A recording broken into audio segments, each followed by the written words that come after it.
loved competing in juniors. I just love it. It just reminds me of when I was a little kid and just came out here for the pure love of it.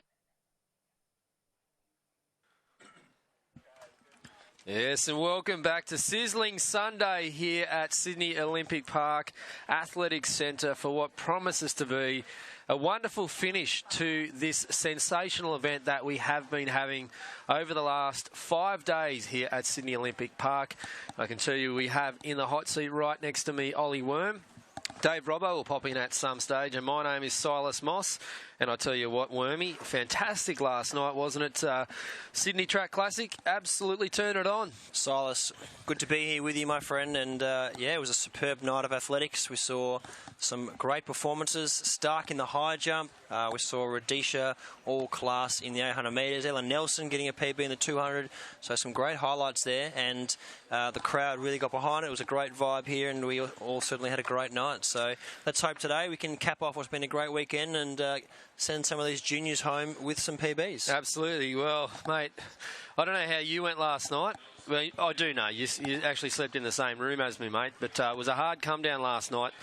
As you said, Dave Radisha on there. But Brandon Stark with a PB 230, that's the one that just sticks out for mine. And that puts him, I guess, in that rare air category. A lot of respect will be placed to him over the whole of the world athletics community, and great to see the young fella put himself up there in the lights. Yeah, no doubt about that, and pushing towards some pretty decent heights. Once you get around that 232, 234, 236, you can really push to be competitive in finals at the world level. Of course, we saw the Canadian who jumped 2 metres 40. He's sort of what sort of pushes for a medal at those sort of championships, whether it be Commonwealth Games or World Championships. So great to have some athletes that pushed Brandon Stark, and he lifted and took some scalps while he was there. Absolutely. Now, we have had a few events so far this morning. The men's under 20 prelims for the 200 metres. But don't worry, we'll be back later this afternoon for the finals of that event. And we just saw some of the opening rounds of the women's 200 metre under 20. And it looks like the girls are getting themselves in the starters block as we see another one of our high jump competitors from New South Wales. Look at that. He's pumped. The bar's still wobbling. And he's pumped at 182 on his second attempt. Yeah, Mossy, we've got some under 14 prelims to come up shortly. Under 14 men's and women's 200 metres. And we also saw this morning the 200 metre prelims, under 20 men and women. So some of our top sprinting ranks come out in the afternoon. Looking forward to that final. And yeah, it's going to be a great day of athletics. And Jack Hale, I believe we're seeing him this afternoon. Absolutely. As we say, and I think we must be up to 2,642, the Hailstorm. Can he run yet another world qualifier? You'd have to say he has to be locked in to go over there to Colombia later in the season. Yeah, you'd assume so. He's done everything he can. Let's just hope his body holds together, and you can see him out there pumping some good times out. So in the high jump, which we will focus in on, I can tell you so far qualifiers jump by Brenton Foster, Jonathan Hookey and Joshua Connolly. Connolly has got 2 jumps, which you need to gain yourself there a qualifier, and Brenton Foster and Jonathan Hookey both have 1 jump to their name. Of course, it doesn't give you automatic qualification, but it gives you every opportunity to go there. Now, the bar is set at 187. You can see our Victorian athlete having a bit of a think about things. Hopefully he put on his underarm this morning with the pits getting nice and high.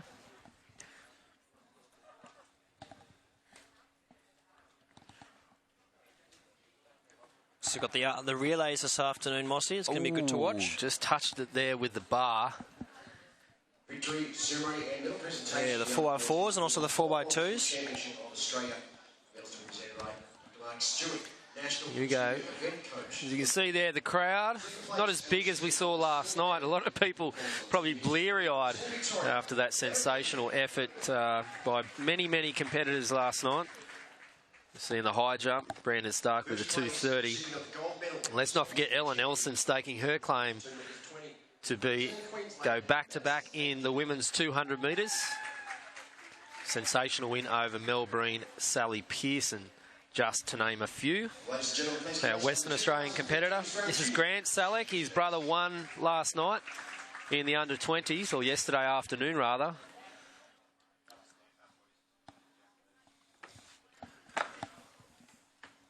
Good morning to everyone.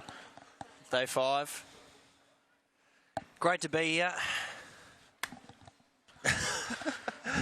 So here's Grant Salek from Western Australia.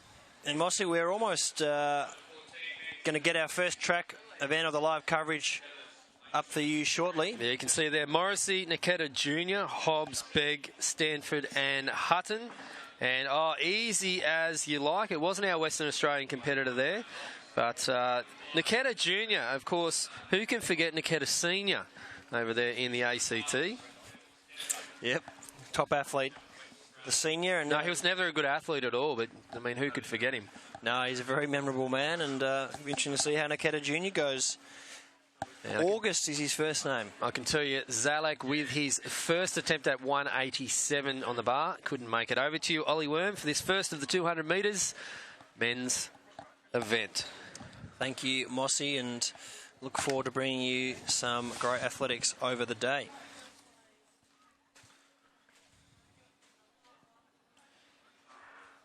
And away on the outside, Stanford from New South Wales getting a great start, and he looks like he's going to blitz them around the bend. The young Victorian Morrissey on the inside looks like he's running well, but off the bend, Samuel Stanford from New South Wales, he's got a big lead. The West Australian on the outside, Liam Hutton, is trying to reel him in, but Samuel Stanford, dominant performance in our first heat of the under-14 200 metres, 25.05 unofficially, with a minus 1.7 metre headwind. Stanford takes the first heat. So another great win by a New South Welshman there. Of course, the top two finishers for each event will go through, and then we have the next couple as well. This is the men's 200 metre prelims. And what we might do now is go to the Adidas replay and see exactly how that one panned out off the bend. And as you can see there, it was just an out-and-out victory pretty much from the start by Samuel Stanford, WA competitor. On the outside of him, Liam Hutton as well. He battled on, and it was a nice little play out for those minor placings, but just striding away here, doing it easy, and he didn't stop. He just kept on pushing forward at the dip there, and I'm pretty sure the Western Australian got up for the second place. Yeah, no doubt about that. We look at the high jump. The Victorians having a crack at 1.87 metre. For those at home, hope you're enjoying your morning. Easy does it. So our Victorian competitor there. 209 is what we need to get to run jump a qualifier, and it is 187 on the bar, and that was the second attempt. And do send us a tweet of you at home, whether you're having a breakfast. Send us a tweet of what you're up to watching the live stream. No doubt, being the juniors, we'll have some of their mates tuning in and watching out how some of their schoolmates are going. So if you are tuning in, send us a tweet. Don't forget hashtag Summer of Aths and let us know where you're watching it. Got the second heat coming up shortly, Mossy. Here we go. Second heat in the men's 200 metre under 14 category. In lane 2, we have Richmond Craig. In lane 3, Cebu Orr. Bellinger in lane 4. Michael Long and Zoya in lane 7 from Western Australia. Thank you, Mossy. Boys are going into the blocks for the second heat of the under 14 men's 200 metre heats.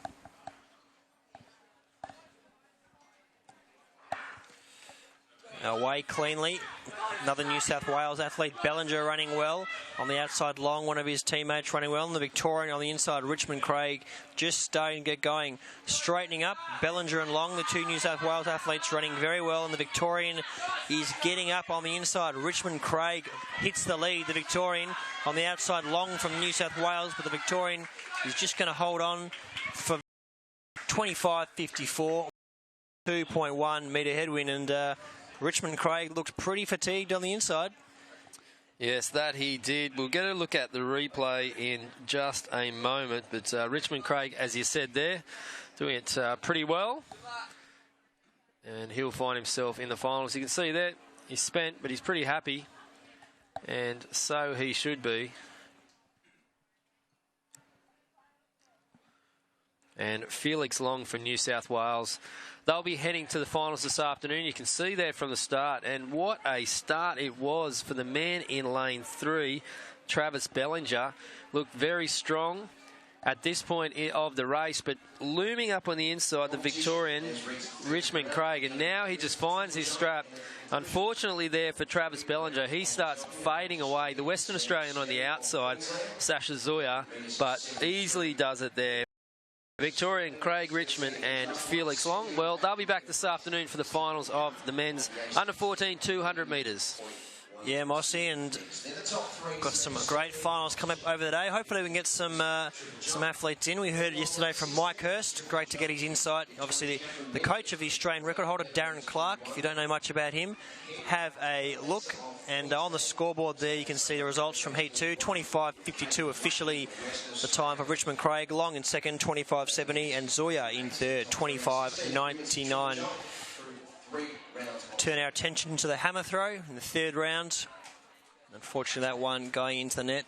But yeah, yesterday we had some great insights. Mike Hurst, coach Darren Clark, also Matt Beckenham, the coach of the Australian record holder Melissa Breen, also coaches Lauren Wells, who's one of our top 400-metre hurdlers, 7-time national champion.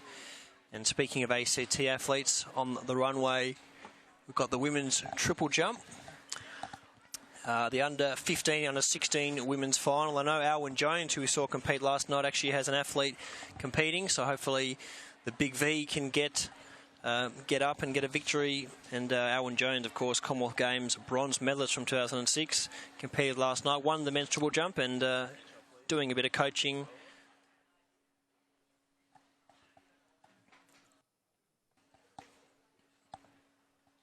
Just pop up on the screen the men's under 14 final about 2:30 this afternoon. Unfortunately, we didn't get that full list, but they'll be competing at 2:30, and stick around for that.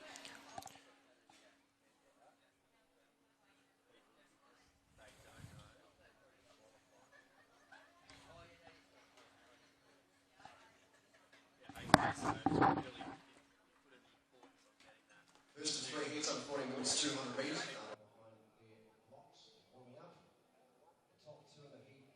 Through to the final, next 2 classes times also advancing.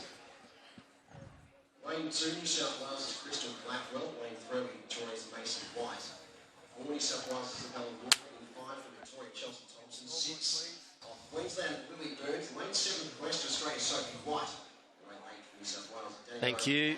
And here's the starting lineup for the first of the prelims in the women's 200 metres. Blackwell, White, Walker, Thompson, Burns, White, and Katsos out of lane 8. The girls are just working their way through the blocks at the moment. We might turn our attention back to the high jump. See here, our Victorian competitor. The bar is at 192. Unfortunately, we don't get to look at the back of the shirt there with the name. They have an option as to whether to do that. You'll be jumping off the right foot, just waiting for the officials to ensure that the bar So away in the 200 metres. The first heat of our under 14 women running well is the Victorian Thompson getting up to the shoulder of Burns on the outside. They're about to straighten up and the Victorian is in the lead. Thompson on the inside, the New South Welsh athlete Walker running well. Still Thompson in the lead. The Queenslander is just getting going on the outside. Burns, but looks like Thompson may just hold on and she'll take our first heat of the under 14 200 metres, 26.54. Unofficially minus 2.5 metre headwind. Yeah, so great stuff there. Chelsea Thompson out of lane 5 from Victoria. And as you normally see in the preliminaries, based on their seed time, the girls in the middle of the track will be those that win. at that, he hit the bar. And again, this is 192. So the red flag goes up for our Victorian competitor there as we turn our attention back to the pit in the triple jump.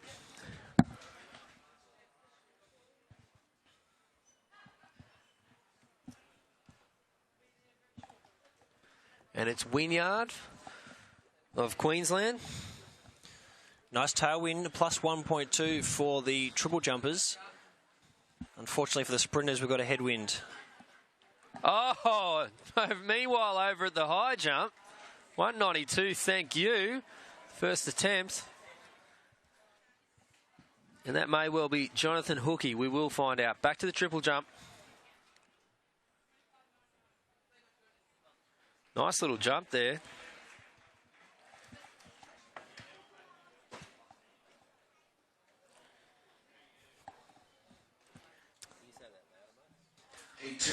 And looking there through the second of our under-14 women's 200 metres here at the Australian Junior Athletics Championship. From New South Wales, O'Connor, Daines, Ferrier. Out of lane 5 from Victoria is Mietta Russell, Stefanovic, Bryce, Tarr, and the Queenslander Welsh will round out our field in Heat 2 of the preliminaries. As we said earlier, the finals just a tad past 2:30 this afternoon, and we'll give you a list of those competing as soon as we get that up on the board. Girls in the starting block, Ollie and Wurm. Thank you, mate. Maddie Peary is the meet record holder, 24:31. Pretty impressive benchmark. Anything under 25 seconds would be very competitive for any of these girls. So away in this 200 metres, 8 competitors, and the Victorian gets a good start. Russell running well on the outside is Bryce. And the outside of her, the other Victorian, Tar's running well. Looks like Bryce is going to straighten up in the lead just on the outside of Russell, the Victorian, who now starts to stretch out in front. So it's the Victorian and the Queenslander, and Mietta Russell is going to run away with our second heat of the under-14 200 metres, 26.81 unofficially with a minus 2.6. Good win for Mietta Russell, and Amy Bryce takes second. Yes, that's right. Mietta Russell, well, she did it nice and easy out in front. You can see there she's quite small in comparison to Bryce, but Bryce is towering over the rest of the field. And with those long legs, she did extremely well there to come second. Back at the high jump. Oh, yes. Easy. Easy does it. This one's starting to heat up over there. Bar at 192. It's the under-18s. And that was his second jump. Just look up there to the screen. Mietta Russell with a 26.79. Amy Bryce with a 27.09. We'll see them in the finals. And then Stefanovic will be amongst a whole host of others looking to find their way into that final this afternoon.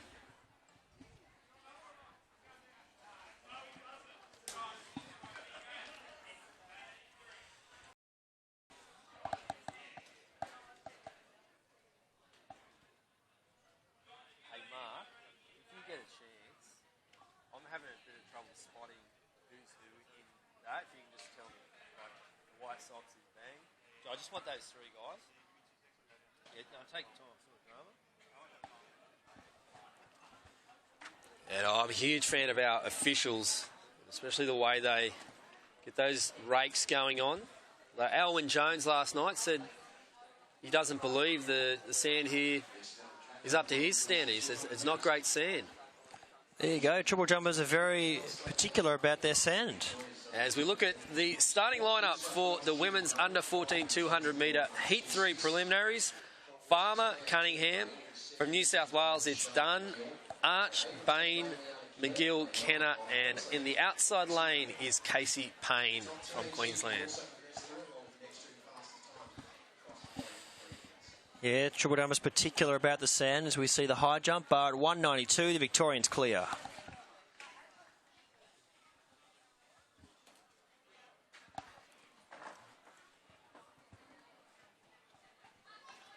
And here we go, the third heat of the women's under-14 200 metres.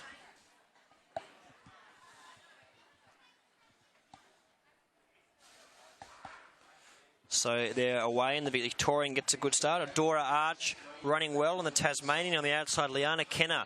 She's running well. The Victorian Adora Arch, and just by her side, Jenna Bain. They all straighten up, spread across the track. The Victorian and the West Australian, with Tierney Dunn on the inside from New South Wales, looms up, takes the lead, and Tierney Dunn's going to take out the third heat from the West Australian, Jenna Bain, and Adora Arch in third. 26.50 unofficially, minus 0.4 metre headwinds. Yes, well, she did it easy there in the end, but she had some work to do, and we saw the West Australian competitor Jenna Bale and also Adora Arch. They went out very hard, but a very well-timed plan there. And you can see her again with those long striding legs, and she'll be back this afternoon in the finals of the women's under-14 preliminaries. And that wraps it up. We'll give you a starting lineup for the finals. Let's go back to the high jump.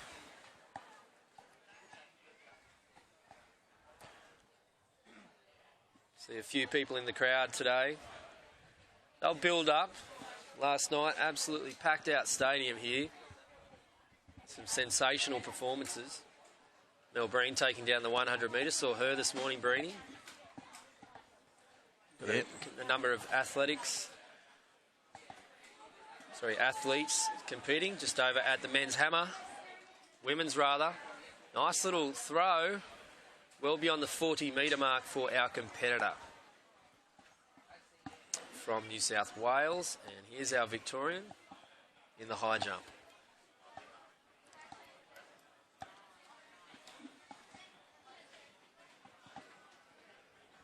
It's going to be a good day of athletics, but tell you what, I'm looking forward to Melbourne next week. Mossy, as they're cleared 196 the Victorian. Great clearance in the under-18 men's high jump. But Melbourne next week, the tour goes there, and that's going to be a cracking event. We'll see Rhodesia once again, and it's going to be a great event in Melbourne. Hopefully the conditions what the athletes desire, because in Melbourne you never know what you're going to get. Yes, it's not a bad city down there in Melbourne. Obviously not as good here and in Sydney. This is a destination of choice for the majority of people. We've got something going for it. And beautiful jump there over the bar at high jump. 196, things are heating up. 209 is the qualifier. And that is Baddock of New South Wales. He hasn't got a qualifier yet, but he'll hopefully get close this afternoon. Brenton Foster, Jonathan Hookey of New South Wales, and Joshua Connolly of Queensland all have raised the bar to 209 as we look at some of our competitors in the men's 100 metre under 17 heats.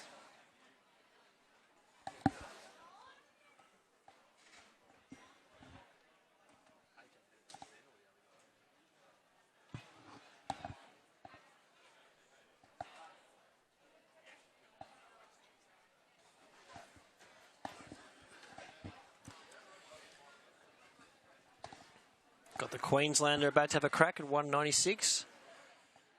And edging towards some serious territory, anything over 2 metres. Pretty impressive jumping.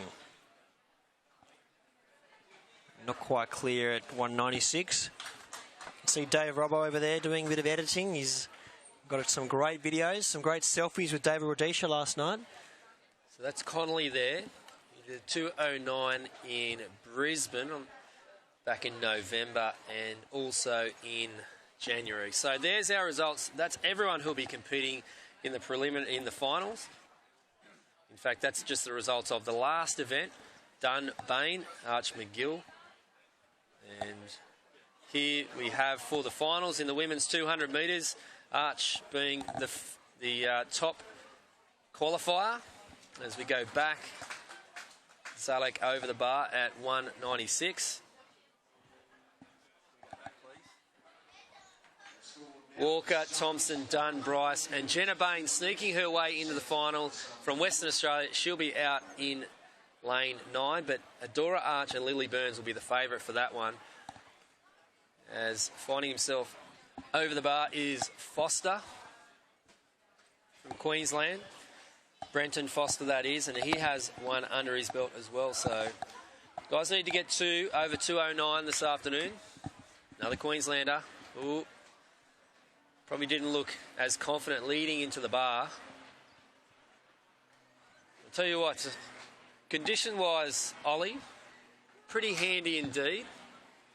A little bit too much breeze, perhaps, but there's no humidity in the air. It's not a bad day for athletics. No, it's only going to get better as well as the day progresses. The sun is out now, and let's hope we can see some tailwinds for the sprint events. We can see the 100-metre athletes down getting ready for some of the heats, but we've also got some class athletes like Jack Howell competing in the Arvos.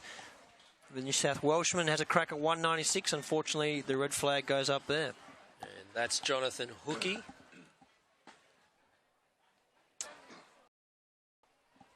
Back in November, set that 209 standard. He's from New South Wales. Oh, look at these boys. We love our hundreds here. Dave Robbo would be frothing at the mouth with a headbanded 100 sprinter in lane 6. The headband has really taken off, and no doubt Dave Robbo is a big driving force behind that. We've seen a lot of athletes at all championships just donning the headband, and we even saw a whole relay team, the Victorians, all wearing a headband. Let's not give Robbo the whole credit, though. The Mexicans who invented the headband. They still have that on their flag. Yeah, well, there you go, all the Corsicans. The best headbands are made from the rare hair of a Corsican mountain goat. Maybe Dave Robbo is a provider, distributor. He's part of the pyramid scheme and he's distributing headbands. Now, I'm prepared to say that's fact. Someone at the top's getting a clip and then he's underneath, and that's how it works in this day and age. Back at the bar, 196, second attempt. Whoa, he thought he was in the pole vault. But grabbed a hold of the bar. Wrong event champ, wrong end. It is a fact. We are seeing more and more athletes wearing their headbands and just popping up, and especially the Victorians, they really embraced it. And Sam Reiser, of course, he won the 400 metres this weekend. He was a big fan of the headbands and got the whole Big V team to wear that. And, of course, they won the Australian Championship 4x4 with that state v state battle in Adelaide. That was great to see, and never know who else might wear a headband. So all catching on. We can see the boys just finalising their block starts. And the wind is, it's a headwind down there, unfortunately, for the sprinters. The triple jumpers, however, are taking advantage of a tailwind. And the Queenslander cleared 196. That's big. The big fella, Connolly from Queensland, has cleared 196. And tell you what, he's looking good, mate, for that 209. He's jumped 209 this season, so let's hope he can get above that a mark of 210. He's jumped it twice, so he's on target for Columbia. And if he got a win here, that would certainly help his cause. And seal the deal, surely. Seal the deal, signed, sealed, delivered. And let's hope he can get above. I'll swim to Columbia with him on my back. You'll swim I'm sure we can pop him on a plane. You know, he needs a lot of leg room as well, a guy like that. He's a tall bloke. Here we Get an exit row. Jonathan Hookey, second attempt at 196. Oh, there it is. There it is. Getting a nice look at it to begin with. Look at the big fella. He's a tall, strapping lad, isn't he? He's, and isn't it great to see the depth that we're starting to develop in our high jump as we look at the scoreboard. Now, we have a couple of scratchings there, but Moran, Young, Metcalf, Harrimer, Searle, Kerry and Cruikshank for the first of our men's under 17 100 metre heats.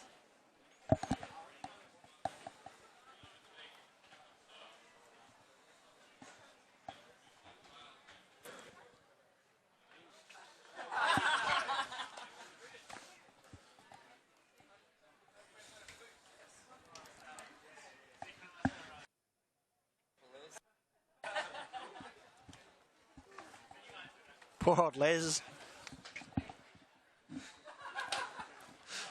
So the boys going into the blocks for the 100 metre under 17 Heat 1 prelims, and the New South Wales athlete Stephen Harriman is the scratching, and you can see Seal there, Cameron Seal, Victorian in the headband, and the athletes are in the starters' hands. away in this 100 metres on the outside. Crushank running well, and looks like the Victorian does get to the lead. Seal running very well as he's going to cross the line. And unfortunately, the stop clock didn't stop there, but minus 2.7 metre headwind, so not ideal sprinting conditions. But the Victorian, Cameron Seal, gets the win in our first heat of the under-17 men's 100 metres. And as one of our producers said, the beauty of wearing the headband is you do get mentioned on the live stream. So the Victorian not only took that heat out, but created a bit of a stigma about himself. We talked about him before the race because of his headband, and impressive win by the Victorian, Cameron Searle. And 11.24 officially is the winning time for the Victorian. And in second place, Stephen Harriman in 11.65. Great performance given the headwinds of minus 2.7. So no doubt, turn that wind around. They'd be going. Big Cameron Searle will go under 11 seconds. And Jack Carey third, 11.77. And those results are on the scoreboard for your viewing at home. Hope you're enjoying a nice coffee, or maybe some poached eggs, avocado on toast, some muesli. How do you like to have yours, mate? Poached. Yes. Poached eggs with an avocado, a bit of smoked salmon on a bit of sourdough. Oh, I can't do the smoked salmon. Got to do the smoked salmon, mate. I like smoked salmon, but not for brekkie. It's full of omega-3s, protein and good fats. So what more could you want? Well, I just find the balance between the omega-3 and omega-6 is a little bit out of whack. And any known health benefits take it away from it. Fair call, mate. It's better than bacon, let's be honest, but no, each to their own. How about yourself, mate? Yeah, poached, mate. Absolute poached. I like the inclusion of the avocado as well. Good fats once again. A little bit of salmon on the side. Cooked tomato. You've got to have cooked tomato. Releases the lycopene, the famous antioxidant. Mushrooms and a bit of wilted spinach with garlic. There you go. You can't be having garlic for breakfast, mate, surely. I didn't this morning, but I will at any stage. As we see the Victorian ready to have a crack at 1.96 m. And these boys really pushing to get that mark of 2.09. As we look up to the scoreboard for the second of our heats here in the men's under-17 100 metres. It's from ACT McEwen, Norton, Vanaseva, Whitehead, McCarthy, Beatty, Semler and Nguyen from New South Wales on the outer. Bang, and there are the boys ready for the second heat of the men's 100 metres under 17. We've seen some pretty big headwinds, minus 2.7 the headwind recorded for the last heat. So let's hope as the day progresses we can potentially turn it around. And the Victorian having a crack at 1.96, unfortunately not clear. And actually, just to clarify, the bar is now at 2 metres.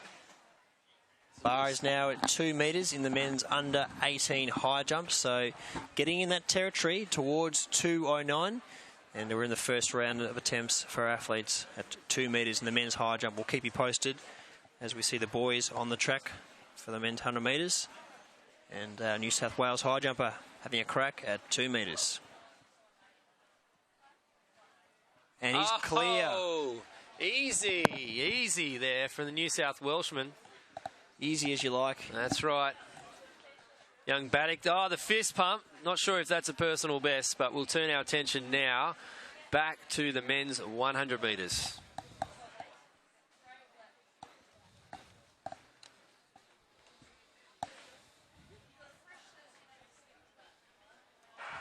Away, and the Queenslander did get a good start, and they're going to be called back. We'll confirm if there is actually a false start or not. And the men's high jump. The Queenslanders clear at 2 metres. Connolly looking comfortable, and it's just starting to heat up in the men's high jump, and hopefully they're inspired by what we saw last night. And no doubt those boys came and watched a 2.40 jumper, and of course our own Brennan Stark.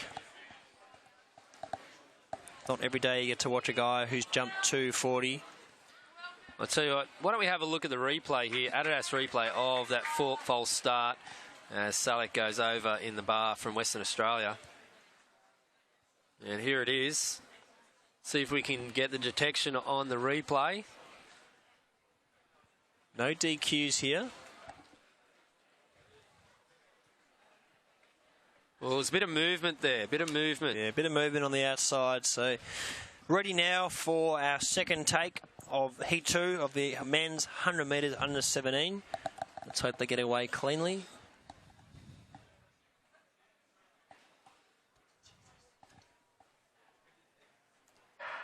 So away cleanly this time in the 100 metres. Newen on the outside running well. Similar, the South Australian trying to go with him. And McCarthy from Queensland gets to the lead. New South Wales trying to go with him. 11.26 minus 3.3. Big headwind, but a great win to Callum McCarthy from Queensland with a massive headwind. 3.3 metre headwind. That's a good run considering the conditions from the Queenslander. Yeah, sensational stuff there by the Queenslander. He looked very, very solid indeed, as did Hugo Whitehead from New South Wales in lane 5. So you can see him there on the screen. Two guys. We will go through to the final, and the final of the men's 100 metre under 17s. It will be this afternoon. I'll just look for a time for you for those at home who'd like to know when that race is on. Under 17 men, 100 metres at 1:15. 1:15. So here we go. Back at the high jump. White shoes, white socks. And the navy all the way from shorts to shoulder. It's from the big V. I think it's Joseph Baldwin.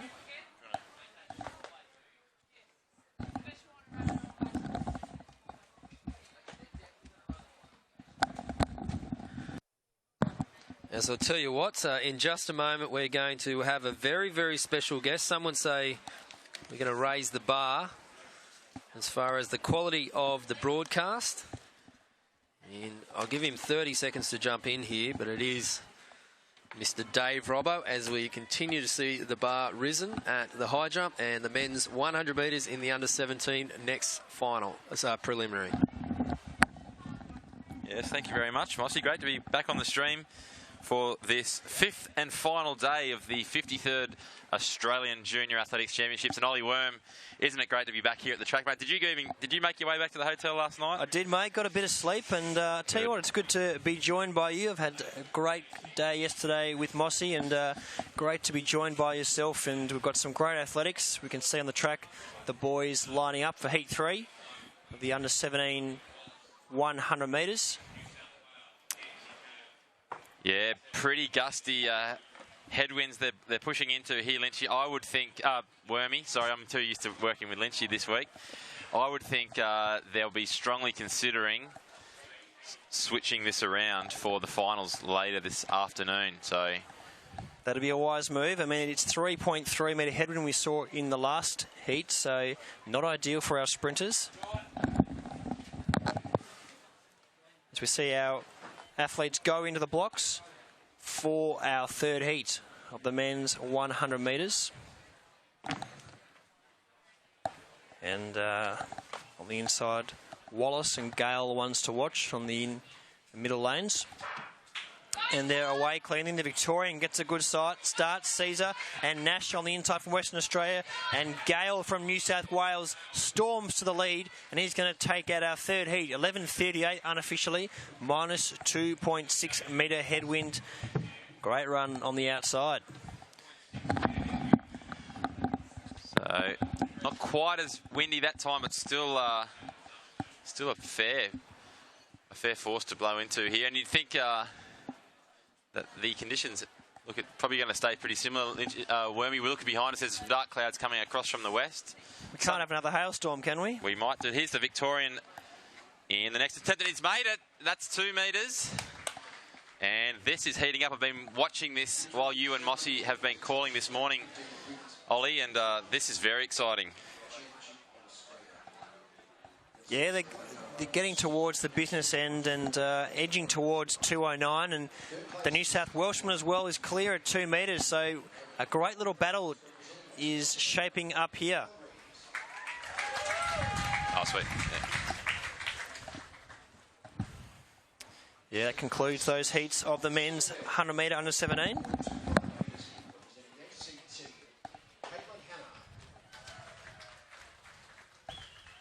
And many field events getting underway, and also some presentations being presented. We've got the women's under 15 triple jump. The winner was Samantha Stanley from Queensland, 11.73, her winning jump in the women's triple jump. And the Tasmanian not clear at 2 metres.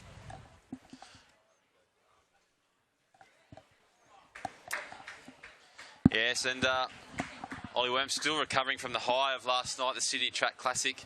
Took me a little while to settle down last night. What a great meet that was.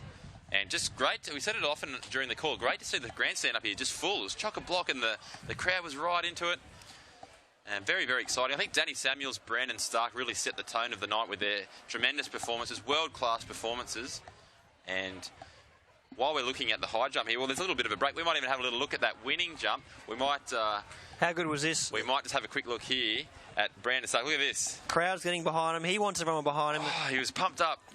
We were all pumped up, and Robbo, run us through it, because you were down there trackside. Well, Brandon Stark, here he goes. He comes in, he's got such a fast approach to the bar. Here he comes. And this was his attempt at a PB and World Champs qualifier, and there it is. He's pumped. I don't know how Lutzy in the background there, the ground announcer, didn't just go absolutely crazy like we were. But Brandon Stark, and he was thrilled. PB, World Champs qualifier, and yeah. He's got the mo. Yeah, the mo, that might be the secret. The mo might be staying now. No doubt about it. 2 metres 30, getting in some serious territory. Of course, Tim Forsyth, the Australian record holder, 2.36, if you don't mind, Olympic bronze medalist, and Stark's getting into that elite territory. And we focus back now on the under-18s high jump competition, using the very same approach here, and hopefully a little bit of that Brandon Stark magic is sprinkled off and is going to help get these guys over to some great heights here this morning. Yeah, look, and hopefully we can uncover some future 220-plus jumpers out here at the Australian Champs. Of course, athletes like Forsyth and Stark, this was their breeding ground. The Victorian approaching the bar at 2:03. He's clear. Here we go. Yes. And if we need to, we can play the Brandon Stark replay over and over if it's going to help these guys. But that's Baldwin there, the Victorian, and he looks very, very excited with that. Foster, the Queenslander, getting ready to have a crack, and we're going to see the New South Welshman ready to have an attempt. And here we go, Robbo. Oh! Not to be on that first attempt at 2:03. So that's where we are here now. It's just brewing up nicely, this men's under-17s high jump competition. And we're looking across there at the under-18 women's hammer. Seen some great performances in the hammer cage so far this week. As we get ready to wind up here for this attempt. And getting it out there over 35 metres. And so, yeah, that's the women's under 18 hammer throw happening over there. Yes, Robbo, you can see the prelims of the men's under 18. The boys strolling out down the back straight, making their way to the front straight. And I think I can spot a certain Tasmanian down there. Well, as we stick with the high jump here, another clearance at 2:03. The Queenslander getting it over there. Yeah, as I said, there's some clouds brewing in behind us here, and I think very shortly, well, we might feel the full effect of a hailstorm here at Sydney Olympic Park Athletic Centre.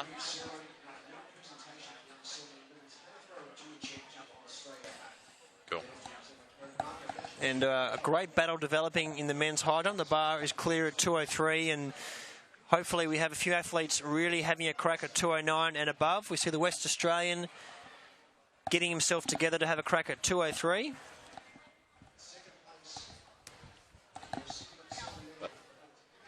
Here we go, 2:03. The West Australian bounds in, Robbo. That was agonisingly close there, Ollie. He was close. His feet just clipped that, and I'd say he has another crack. If he can just get those feet over, he'll be clear at 2:03, and then we'll go on to 2:06. We'll have a few boys. You can see Hookie, the big New South Wales athlete. Yeah, that was Grant Zalek there, the West Australian. So a good mix of the states here. I always like to see all the colours represented. We stick with the high jump here. We've got our Queenslander making his attempt at the 203, and here we go, Ollie.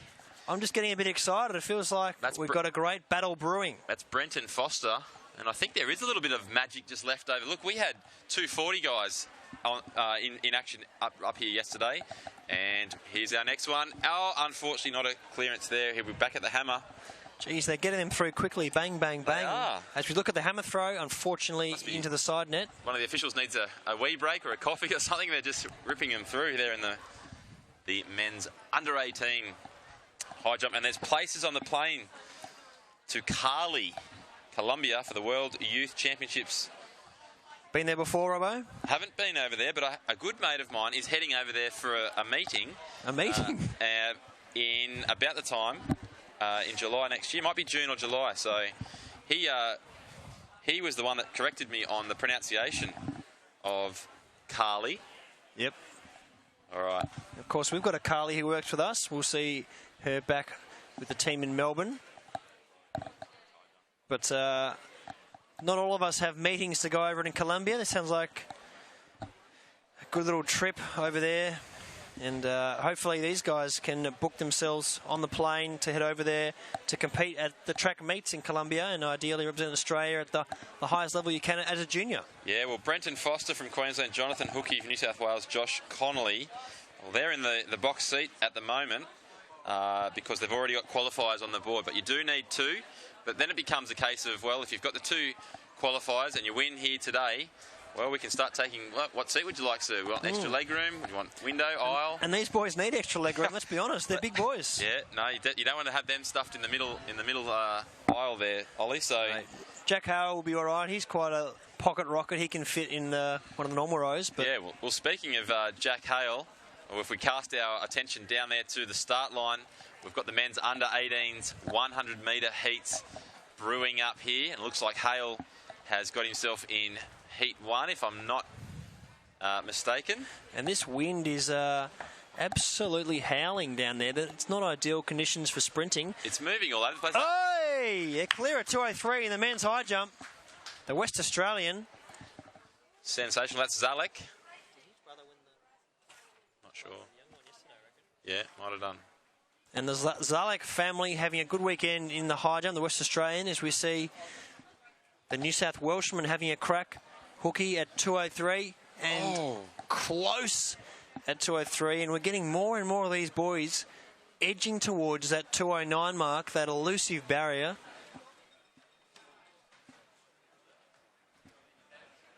Not yet. Not yet.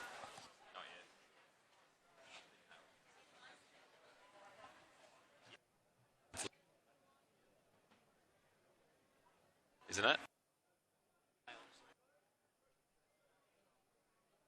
First. So the boys really stepping up this men's high jump, and this is for now because they're getting towards that 209 territory and close at 203. These boys are having a great ding-dong battle in the men's high jump. See Big Baddock there from New South Wales sporting the long socks. Bit of fashion for the men's high jumpers, often. They're stylish. They're stylish, men. Very stylish bunch of blokes.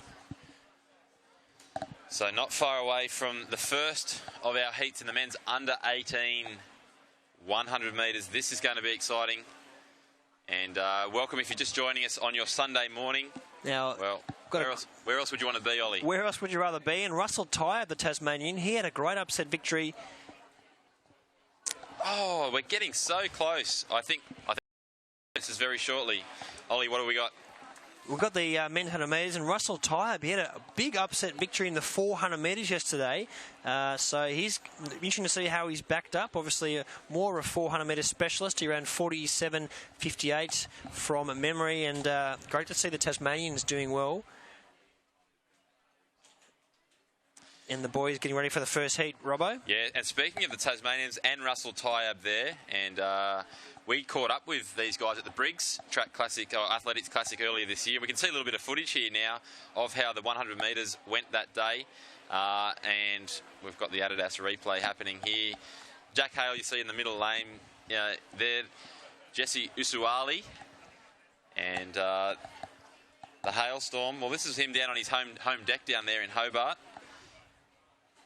You can see Despard as well. He had a good run yesterday, and the Tasmanian junior sprint stocks are very healthy. So we'll get a good look at Jack Hale here. Yep, the 3 TIS boys on the inside, the Tasmanian Institute of Sport, and Jack Hale really, from that 30 to 40 metre mark, says see you later to the boys and storms away. So this is in the senior ranks, Ollie, but it was a juniors race, more or less. Yep, and Despard got a good start on the inside, but this is where Jack Hale obliterates them and runs away with that. It was a 10.50 that day. And he's more than capable of doing that, and we'll see what he can do in Heat 1 today. They'll want to just do enough and then switch off. But Russell Tabe, who actually wasn't in that race that we saw then, but he is definitely in this Heat 1. And we've got our next attempt at the high jump. We might be able to just squeeze this in before these men go off here. This is the Victorian. Not quite making it there.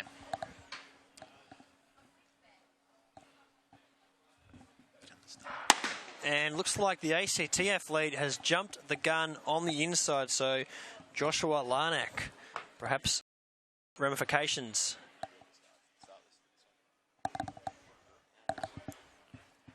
So, Robbo, we've got the start list up on the screen.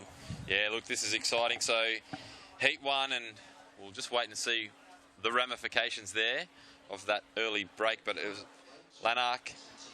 He's gone. He's unfortunately going to be out of the action here, but I can tell you outside, well, it's Fitzpatrick, Brandon Harrigan, Russell Tabe, Jack Miller-Gage, Shelley, Jordan Shelley, Matthew Grant, and Mucci, the Victorian. So some big names here. Watch for Harrigan and Jordan Shelley, Russell Tabe as well. And unfortunately, the ACT athlete, one false start rule in this day and age, he's been disqualified. So tough luck for the athlete from the nation's capital.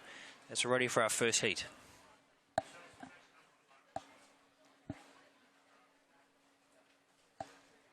And away cleanly this time, the Victorian gets a good start, Miller-Gage, and next to him, running very well, it's Shelley. The Queenslander Harrigan on the inside gets to the lead, and the New South Wales one on the outside. Both switch off. The Queenslander taking the win, 11.24 unofficially, minus 3.8. 3.8, goodness me. Turn them round, and let's see what we can do this afternoon, Ollie. Well, that's about the same tailwind that Jack Hale had around 10.13 from memory. Wow, let's get him under 10.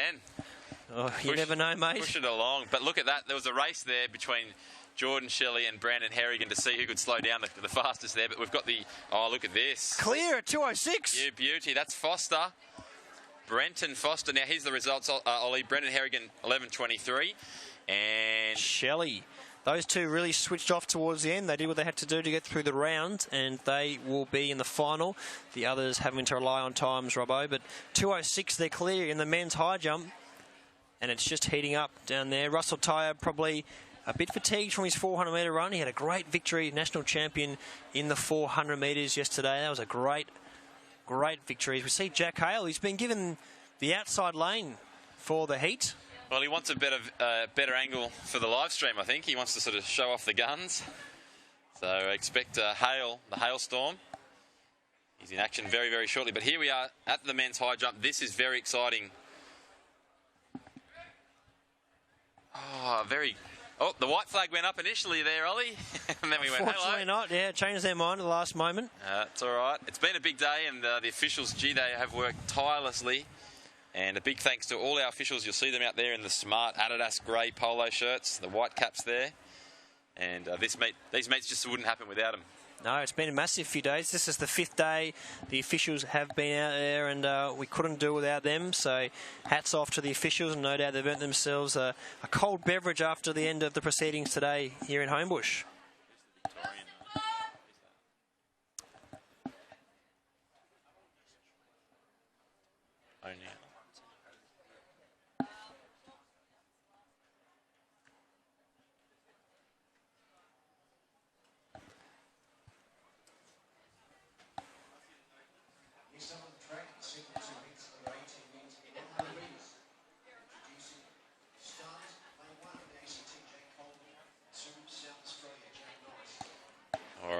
Next attempt here.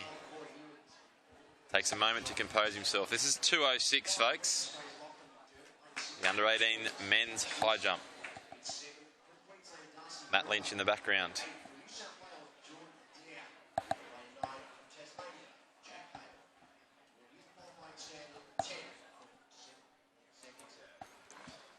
All right, we might just about squeeze this jump in. Here we go.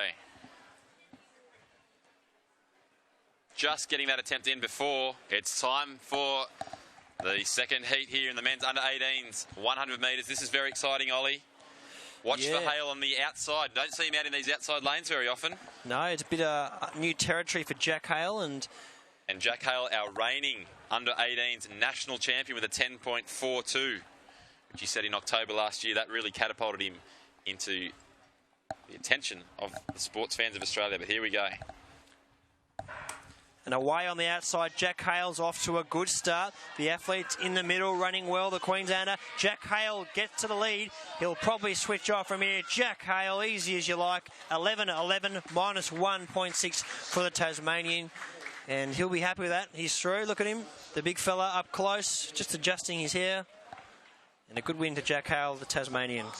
So 11.11. And a minus 1.6. So the stage is set here, Ollie. All the big guns getting through. And we've got an announcement. Strap yourself in. We have had it. We'll get this confirmed shortly, but we've had word that Athletics Australia have decided that the 100-metre finals will be run with a tailwind down the back straight. Very exciting, Ollie, and a great move. Yeah, that's a great idea, and let's hope. We actually saw for that race, it's a minus 1.6, so if we can keep that for the final, a plus 1.6, it's a legal wind, and everyone's happy. And it's been rounded down, so it was 11.10 for Hale. Sorry, we've just had that recycled through. And as a bonus, we're getting the women's shot put para final start list there. Looking forward to that one. We'll bring you back there to how they finished up in that second heat. So what a prospect this afternoon with favourable wind conditions on the back straight. We're going to see Brandon Harrigan from Queensland. We're going to see Jordan Shelley from New South Wales. We're going to see Jack Hale from Tasmania. Three of the most exciting sprint prospects in Australia at the moment, all going up against each other. We called it the decider at the Australian All Schools. Unfortunately, Trey Williams, Rowan Browning, who were part of that race in Adelaide in December last year, well, they're too old. They're not able to take part in the under-18s. But look, we can pretty much call it. Look, the under-18s decider this afternoon. Yeah, mate, it's a mouth-watering prospect, and looking forward to seeing those boys line up. And it'd be great to see a plus 2.0 metre tailwind, and the boys battling it out, and some quick times. The sun is covered at this stage, so it's not thumping down on the track, but head-to-head battle is what we want to see. Yeah, look, very exciting. Look, if you've got some things to do and you can't sit down and watch the live stream all day, well, set a reminder, 1:22 p.m. this afternoon, Sydney time. That will be the under-18 men's final. But we're going to stick with Foster here. 2:09, the bar's at. All right, And he's clear! World Youth Championships qualifier. 2:09. And he's already done that once. And that's his second one now. Oh, sorry, that's Connolly there. Connolly, that's his third, now 2:09. So Connolly looks, he's got one. He's fully flexible fare, but we're not sure. You want to get those cheap flights, Ollie? Exactly. We might get him on a Red E deal. So Connolly, he has, he's got it all in front of him here now, because he is in the box position with 2 qualifiers already. There's a third, and if he can get this win, well, he's got the automatic spot on the plane. But the West Australian, he won't go down without a fight here. This is Grant Zelak. See how he can respond. Great jumping in the men's high jumpers for the West Australian. He's clear at 2:09. That's what we want to see. This is shaping up as a fantastic battle. Qualifiers, he's pumped. 2:09 is that qualifier they've been looking for, and we've got a couple of boys clear now at that height. And by the way, there, I'm thinking PB there, Ollie Wurm. He is jumping out of his skin there. Grant Zelak. And a big shout out to all the West Australians who are sitting just next to us up here. The West Australians are loving it. All the West Australians watching back at home. You might be in Perth, Bunbury, wherever you are over there in the West. Margaret River, beautiful part of the world. Strap yourself in because this is going deep, deep, deep, this men's under-18s high jump competition. And we've got the women's 100 metre under 17, the first heat on the track, and we will try get the men's high jump to you as soon as possible because that is they're at 2:09 in some serious territory, and we've got a few boys who are clear, so it's well, we've got 4 on the qualifiers list now with that 2:09 there from Grant Zalek. So we better stick here with the women's first heat of the 100. This is the women's under 18s. And they are away. Looks like a good start to the Queenslander on the outside. And our New Zealand visitor, Georgia Hulls, is going to storm away with this one on the outside. Katie Colburn will take second and sneak up on the inside. Celeste Mucci at 12.47 with a minus 2.5, Robbo. Yeah, great work. Oh, another clearance there. Oh, it's pouring. And here we go, that's Foster. When it rains, it pours, Robbo. Brenton Foster, the Queenslander. Well, that's his second 2:09 now. And look, how far can they go? Well, I think these boys have certainly got a 2:11, 2:12 in them. They come together now, they have a little chat. What do you want to do, boys? Well, let's have a look. We've got to start looking at meet records and all sorts of things at this point now, Ollie. I've got a sneaky feeling. There's some pretty tough meet records. Some pretty tough meet records in the men's high jump, particularly. 2:17. Okay, 2:17. Not as high as I thought it was. You can see the national record, Tim Forsyth, as we look at the results from that first heat on the screen. Yeah, Georgia Hulls, as you called Katie Colburn there. Unfortunately, we've just lost it.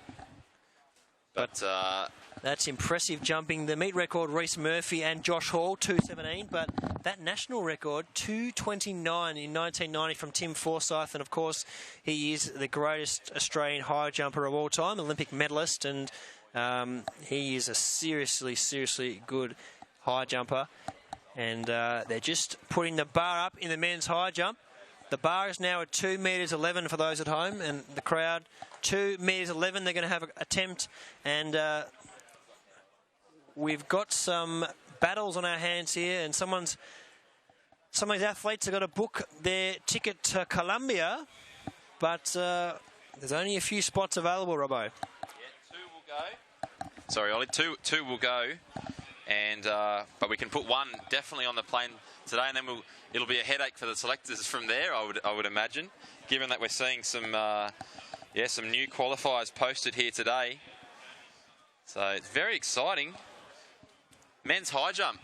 Look, I guarantee you, each of these guys were here last night watching Brandon Stark. They've all just gone to bed last night going, hey, I get to have a little comp here where Stark did his PB, 2:32. Well, maybe I can have a bit of a crack. And an interesting face in the crowd, Sandro Bissetto, of course, the coach of Tim Forsyth, and also a coach of Joel Baden, who's another young high jumper. He cleared 2:28 recently. It was a 2:29.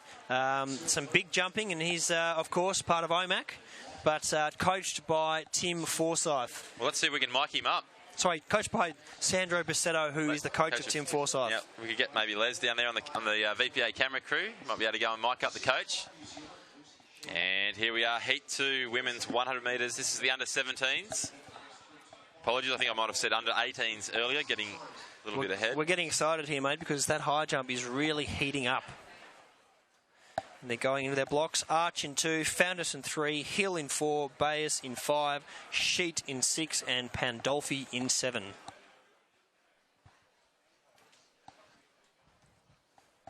Men's high jump. 2:11, they're clear! It's all happening here. It is all happening. 2:11. Wow. The Queenslander is clear. Josh Away in the 100 metres.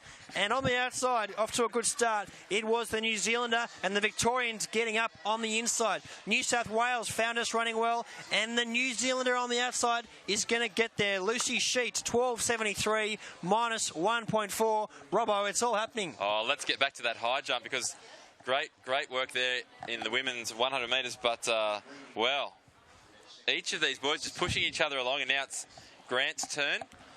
Grant Zalek from West Australia. We've got the slow hand clap. I was wondering when that would start to come out. Ollie. Let's get behind him. He's pumped. This is his first attempt at 2:11. Getting a little bit of interference from an official there. Grant Zelek from Western Australia. What can he do here? Oh, not far off 2:11. He's got 2 more attempts and a great battle in this men's high jump. Yeah, and look, we mentioned before, Josh Connolly from Queensland. Well, he's in the box seat, and he's in the box seat for a number of reasons, Ollie. He came into the comp with his 2 qualifiers already locked in. He was first at 2:09. He's been first at 2:11. If he gets the win here, well, he's on the plane. But here we go. His Queensland teammate, Brenton Foster. What can he do here? Oh! Good height. Just misjudging the takeoff there. I think went up a little early. And the high jump, a real crowd favourite. We can see everyone here getting behind it and can really have a look at some great heights. We look at some of the shot put action. The South Australian putting it out. And that's the women's shot put under 20.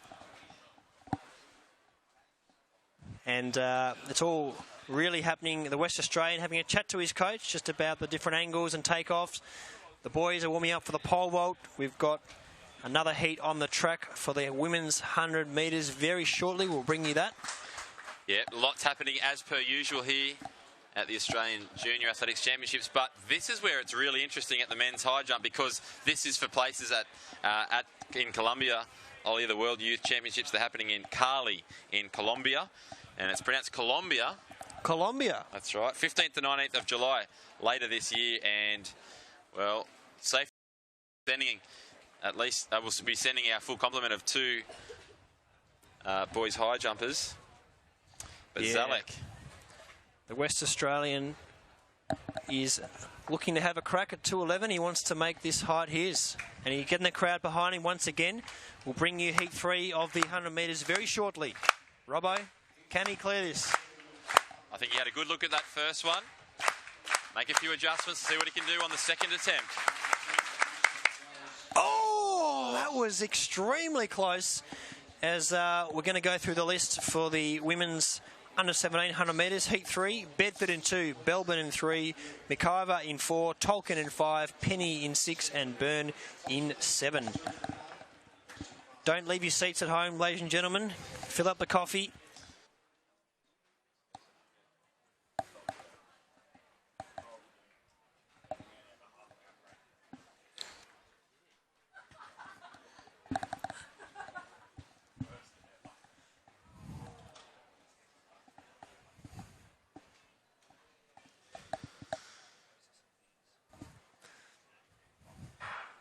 Away in this 100 metres, running well on the outside, the Queenslander, Amy Tolkien from Western Australia is right up there. The Victorian, Christine Byrne on the outside, edges to the lead. And the Victorian, Christine Byrne, takes his 12.42 with a minus 0.5.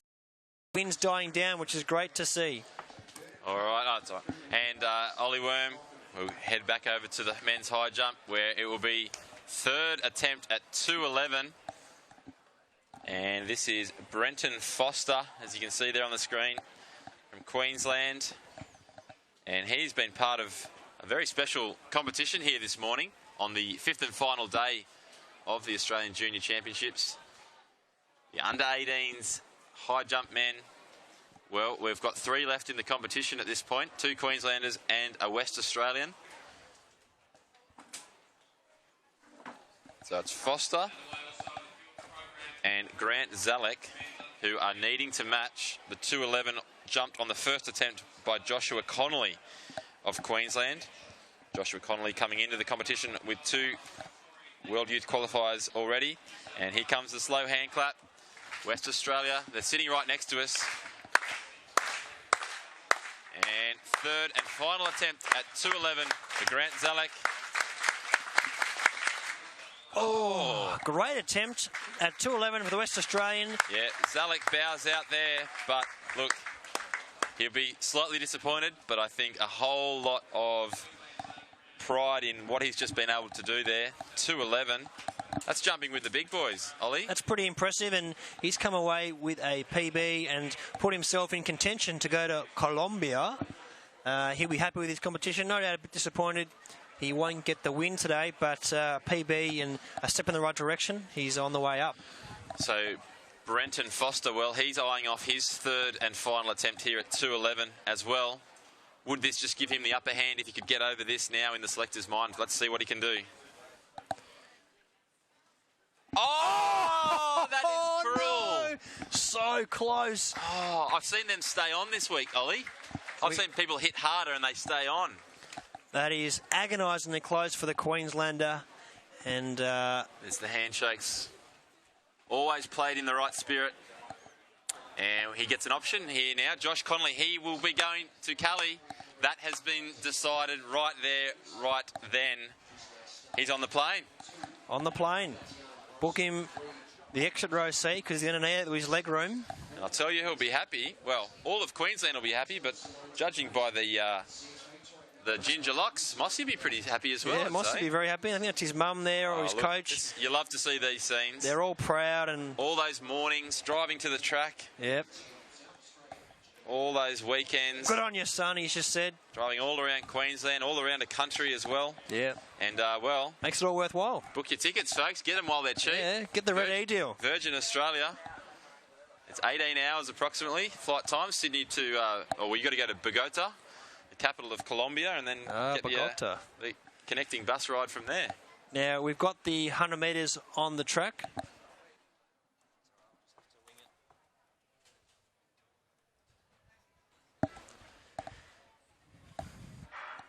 Away in this 100 metres, and looks like on the inside the Queensland are running well, but the Victorian really starts to run away with this, and the Victorian is going to take first, Queenslander in second. Looks like one of our New Zealand visitors perhaps in third position, and great run from Awus Afai there. Lima running well on the inside from Queensland. And Ollie, just we're down to one athlete left, and the bar is at 2 metres 14. Wowzers. And this is Josh Connolly's chance to shine. Meet record's at 2:17, so you'd have to get over this, and then we can start thinking about maybe matching the meet record. But let's not rule anything out here. When you see them clearing on their first attempt, it's a good sign that there's plenty more to come. Yeah, no doubt about that. So he'll be confident. He knows he's got the win now, so a bit of pressure off. He can go out here, have a crack, and hopefully extend his personal best and really cement his spot in the team, and then give himself the best chance to challenge against the world's best. Josh Connolly, the tall redhead from Queensland. He's first. He's clear! 2:14, easy as you like. He's on fire here today, Robbo. I think if your name is Reece Murphy or Josh Hall, well, you're in danger because your equal meet record of 2:17 in the men's under-18s high jump here at Junior Nationals, that could be well under threat. The way he's jumping here, Ollie, first attempts at 2:11, now 2:14, clearing them. Well, it looks easy. It does. Let's pop it at 2:18. I hope, because he hopefully... It's gone to 2:17. I've just seen it there. There you go, 2:17 straight away. So we could have a equal meet record if he clears that. And what a great competition it has been for him. He's obviously, his coach has got him prepared to the absolute minute. He's jumping well. He's confident. He's smiling, just chilling out, having some water there. He's on fire. Yeah, and if anyone knows Reece Murphy or Josh Hall, well, let him know. Your record's under threat, boys. Josh Hall went to AFL from memory. He was a tall bloke. From memory, he went and played for Gold Coast, if my memory serves me correctly. So we've got the under-18 women's 100 metres, the Heat 2 on the track. We'll bring you that. And you can see the start list on the screen. Dorian 2, Petekran in 3, Boxley in 4, Lizu in 5, Beecher in 6, Edie in 7, Bale in 8, Roberts in 9, and Serratelli in lane 10.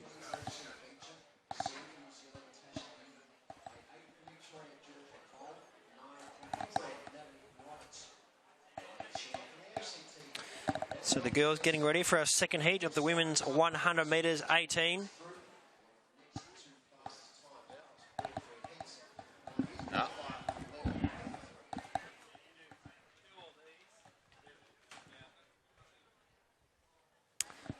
So the action is heating up around here. The men's high jump, the bars at 2:17. The women's 100 metres under 18.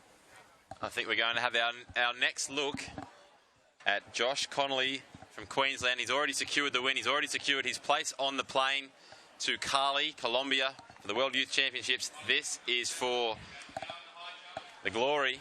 Don't tell me he's going to clear this. This would be a seriously impressive effort. And first attempt too, Ollie.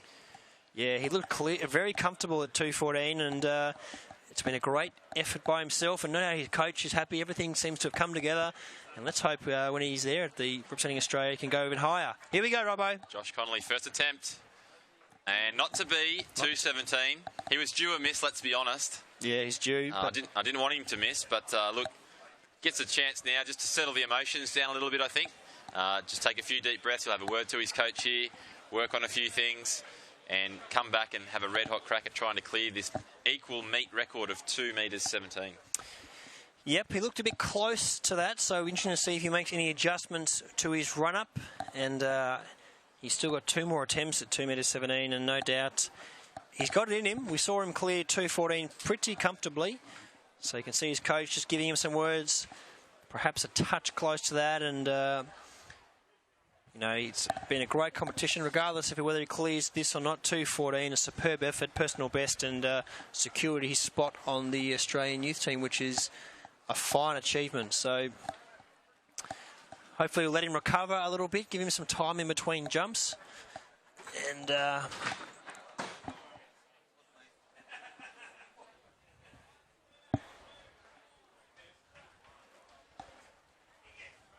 people getting a bit rowdy up the grandstand here, Ollie. It's those rowdy Victorians. Well, the hashtag all week has been Vics do it better. And maybe it's when it comes to creating a ruckus in the grandstand, they certainly do that a bit better. Yeah, we can see Brendan Cole. Brendan competed for Australia at the London Olympics, semi-finalist, 400-metre hurdler. Had the pleasure of training him while living in the ACT, training with Matt Beckenham. He's here giving some massage to the Victorian athletes, and extremely good athlete over the 400-metre hurdles, and also a great runner on the 4x4 for Australia. Part of our gold medal winning team in Delhi. Of course, that famous celebration. They did the cricket celebration. Sean Rowe, Joel Milburn, Brendan Cole and Kevin Moore went a bit of a viral hit with that cricket celebration. And we're just waiting for the girls in this 100 metres. They're still perhaps waiting for the conditions to settle a little bit down there. And I think they're just waiting to cheer on Josh Connolly. They've all said, let's just hold up a bit. Yeah, Josh Connolly. We want to see what he can do, especially the Queensland athletes in this heat. Look at this, good work. We'll come back to that. You're getting pats on the back about your pronunciation, Ollie, which is great news. Oh, thanks, mate. It's always a pleasure to work with you guys and with the production team. And it's been a great few days here, and I'm looking forward to Melbourne and Brisbane. Righto. Here we go, Josh Connolly. And not to be on his second attempt at 2:17. And can he just dig deep, find something special to stay alive in this meet? Well, he's already got the win. Righto, here we go. Michael Can has got in touch with us. Good work, Ollie Wurm. Good to see you can pronounce Adoma Nana's name. Ha-ha. Ajax 15. Now, Ollie, yes, you did pronounce it beautifully, but Matt Lynch takes the cake when it comes to pronunciations. Matt Lynch is one of the finest pronunciators I've seen. He never gets one wrong. I occasionally mispronounce. Of course, Monomatic Bees athletes Tate Nusuan, I think it is. Isaac Inamoa. Intiamoa. See, there's a couple of ones I don't always get, but no one's perfect. But thank you to those watching at home. Michael Can, appreciate your tweet. Hopefully you're back on track with your athletics shortly. And don't forget, you can get involved like Michael did there. We'll endeavour to pick out the best pieces of social media that we're seeing. Use the hashtag AJAC15. And especially on Twitter, that's been running hot. Now, Robbo, just a bit of insight for those at home. They're running at the front straight at the moment into the headwind purely because the hammer throw is on and being issued down the back straight. But for the finals, there's no hammer throw on, so we can run it down the back straight. But just for the heats, due to safety, it's on the front straight as the women get ready for this 100-metre heat. and they're away and running well. On the inside is the West Australian Georgia Boxley, and next to her the Victorian Alexa Lazoo. The Queenslander on the outside, Beecher. Looks like Lazoo gets done on the line late by Jacinta Beecher from Queensland. 12.69 unofficially, minus 2.4. So the athletes are running into the headwind here purely because the hammer throw is on, but this afternoon for the finals, we'll be heading down the back straight, and hopefully they can take advantage of the tailwinds. Just then recorded a minus 2.4. Hopefully for the finals we're getting a plus 2.0. 12.68 officially the winning time for Jacinta Beecher. Robbo, one final attempt. All right, let's go. Josh Connolly, 2.17, and not to be, but he'll get a warm round of applause as he is your national under-18 high jump champion. And in doing so, given that he'd already had 2 qualifiers under his belt, he's now got that 3rd. And he is on the plane to Cali, Colombia. And we'll do our best to get down there and have a little chat with young Connolly. And maybe if we bring Mossy into the commentary box, we could organise that. But we see the results there on the big screen from that women's under-18 Heat 2. And Jacinta Beecher, confirmed time there, 12.68. And look at that headwind they're pushing into there, minus 2.4.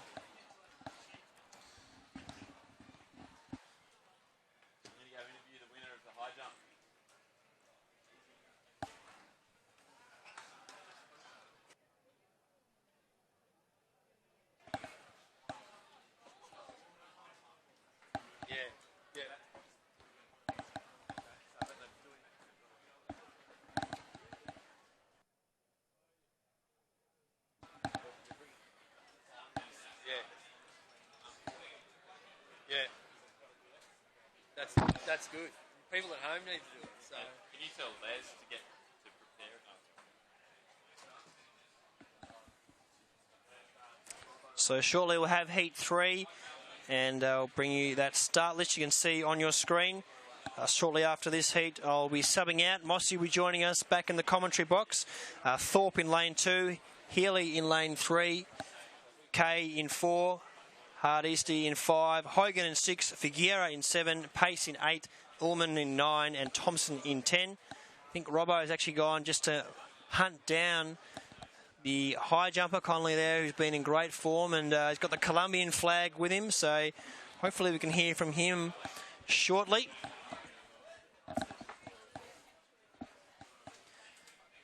yes, back in the box here, and once again, good to see that Clown Robbo is out of action. As we see here, we have Heat 3 of the prelims for the women's under-18 100 metres. So the girls lining up. We've seen headwinds ranging from 1.6 to around 2.4, so 3.8 earlier this morning, but the conditions getting better, and as mentioned for those finals, they'll pop it to the back straight once the hammer throw has finished. They go into their blocks.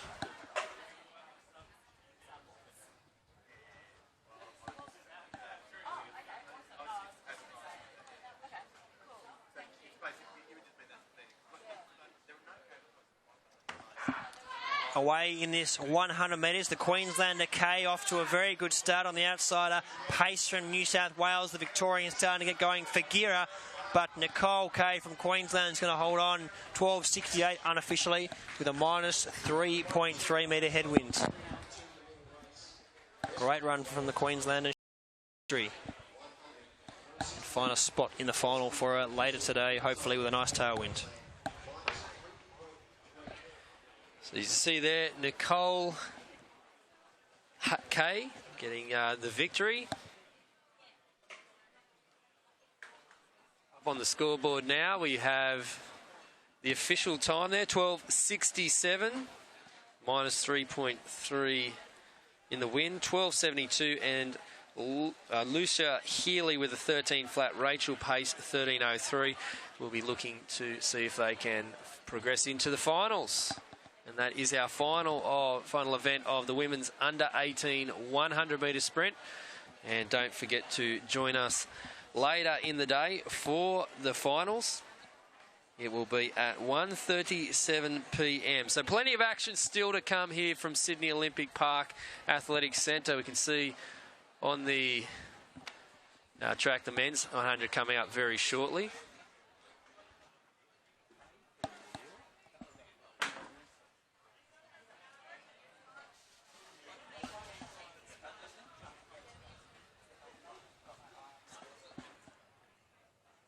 Mark, is there a way we can have a chat to... They're putting who's in the final up for about half a second. Is there a way we can talk to someone and get it up there for at least 3 or 4? Like, no one here's finding it out. No one home. But just yeah, you can.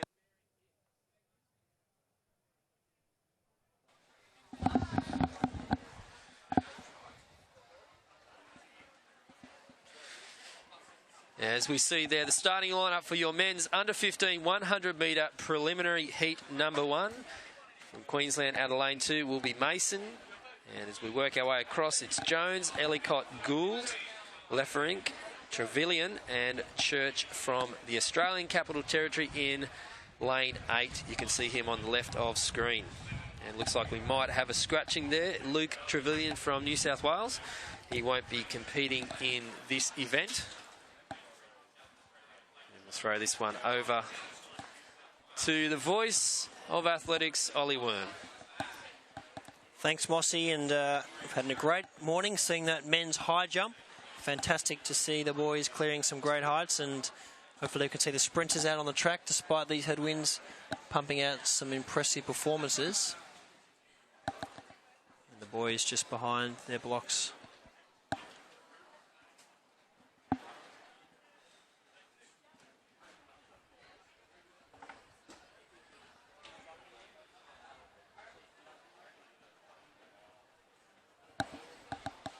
Boys go into their blocks for the first heat of the men's 100 metres under 15.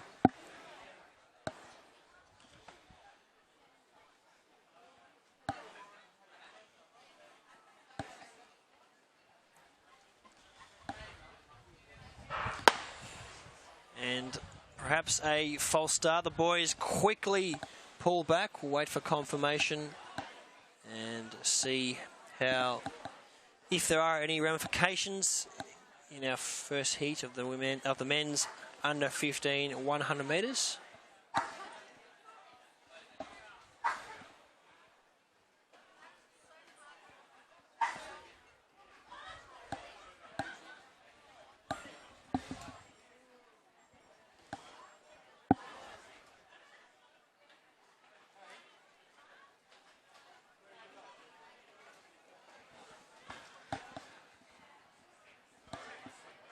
See there, Seth Gould, plenty of action for him. A nice little jump there by Aaron Leferink.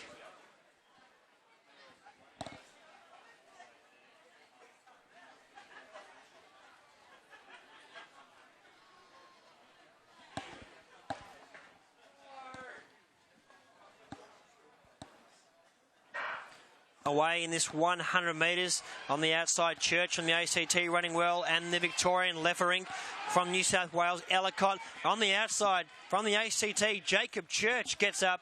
He'll take out this 100 metres, 12.06 with a minus 3.0 from the man from the nation's capital, Jacob Church. Yes, brilliant stuff there by Jacob Church. I'll tell you what, trackside, we have none other than Dave Robbo with our winner of the men's under 18 high jump. All right, here we go. We're joined by a very special guest down here. It's Josh Connolly, and big cheers coming from the parents up on the hill here. He's just put in a great performance. He's booked his flight on over to Cali for the World Youth Championships. Josh Connolly, did you think when you woke up this morning that you had a 2:14 jump in you? I was pretty keen to get out here because I've been watching my sister all week, and she won. But yeah, I was keen to get my medal on my own. Before today, 2:09 was your PB. You'd done that twice. You came into the comp here knowing all you had to do was get the win. You must have been pretty happy when you were making first attempt clearances at 2:11 and then 2:14. Yeah, pretty stoked. Yeah, it's jumping good. And do you realise you were going for an equal meet record there as well at 2:17?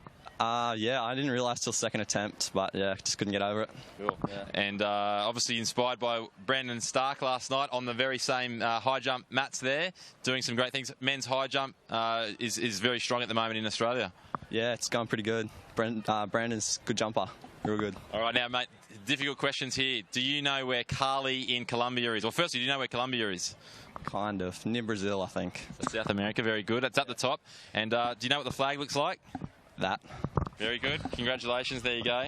Thank you. And you can hold that one as well. Cheers. And, mate, all the very best. And great comp out there today. Well done. And we look forward to cheering you on over there at the World Youth Championships. Back up to you guys. Yes, thanks very much there. And it is Dave Robertson with a very enigmatic Connolly.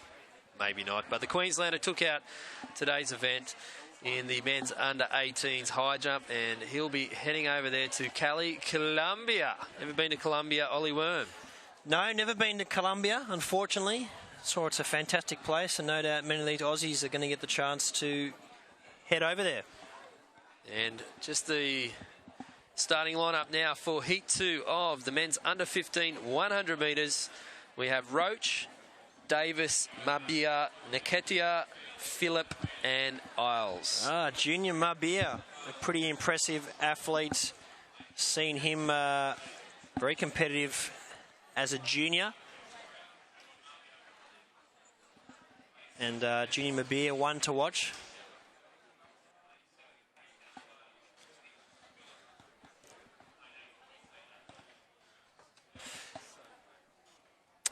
So, yeah, we've got a few athletes lined up here. Robbo and Junior Mabia, one to watch from Victoria. Edward Nikita as well on the outside of him. And these boys got it tough out there. 3 metre headwinds to contest with. Not ideal.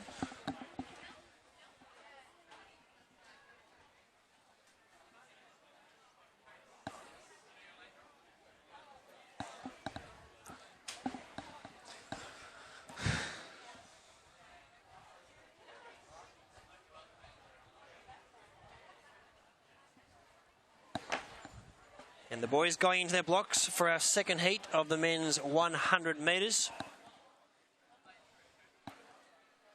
And hopefully the wind does die down. But Athletics Australia already confirmed we'll be head to the back straight for the finals. Off to a good start was Davis from the ACT. The Victorian now, Junior Mabia, off to a flying start and starting to storm away with this. Lawrence Davis running well, but Junior Mabia 11.73 with a minus. No doubt about our winner in the second heat of the men's 100 metres for the under-15s. Yeah, brilliant stuff there by Junior. And did it easy there with 11.73 unofficial. And we can see here on the scoreboard there, Junior Mabia 11.72. It was a minus 2.3. And Lawrence Davis with a 11.87. Edward and Travis both with 12 low. And over now to the ring. It's the women's hammer throw in the under-17 division. It's one of our competitors from Tasmania, I believe. The Apple Isle. And that one getting over the 50 mark. So plenty of field action going on at the moment. Not too far away from the triple jump. In fact, we are running and jumping in the triple jump. And we've got men's pole vault.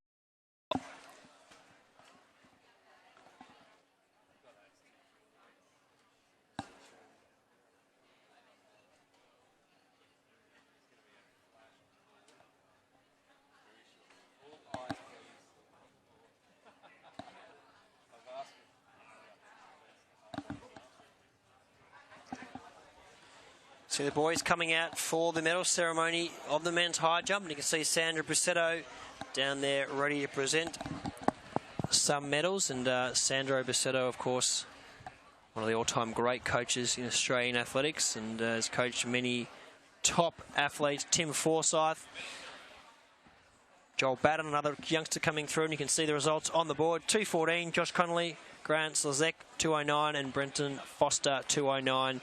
But 2:14, that's seriously good jumping from Joshua Connolly from Queensland.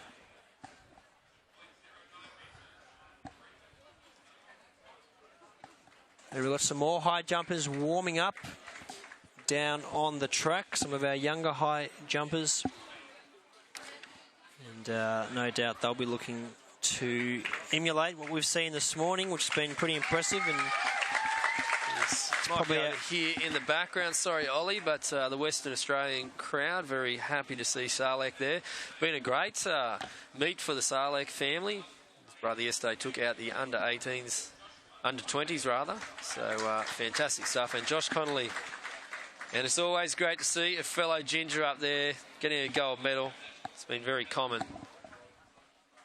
And hello to everyone out there. Stay strong, people. Stay strong. Good on you, Mossy, and it's good to see Connolly jumping big, and better book his flights to Colombia. Where? Colombia. Oh, very consistent there. So we've got the high jump, the men's under 15s. We've also got the next event on the track. It's going to continue this 100-metre feast for you this morning. It's the men's under 16s. They'll be getting out there. Nice little shot of the stadium. In the background is Stadium Australia, but this whole precinct here, Ollie, talking on the way over to the stadium today, you were very impressed with the setup here at Sydney Olympic Park. Yeah, it's a great setup, and all the sports around here, and of course the infrastructure, the hotels, all around this venue. It's perfect for a competition like this. Obviously, mass amounts of athletes and families here to watch. And of course, the staff, the Athletics Australia staff and officials will make it possible. Absolutely.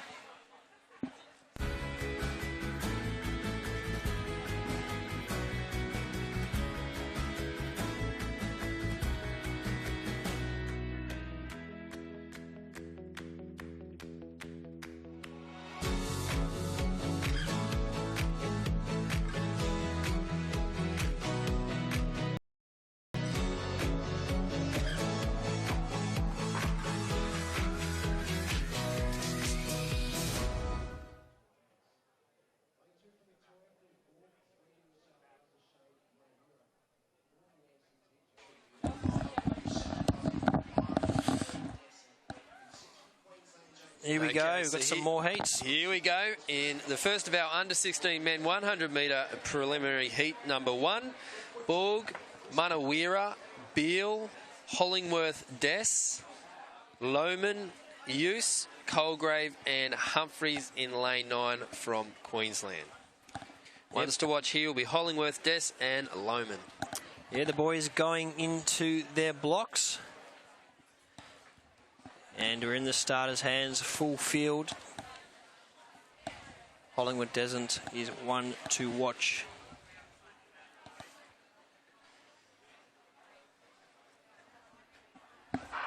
And looks like a false start clearly by Christopher Ias in lane 7. So pretty certain he could be the one who is going to be DQ'd here. We'll obviously wait for official confirmation. He's looking a bit sheepish perhaps, trying to perhaps hide from the officials. Oh, he knows, Ollie, he knows.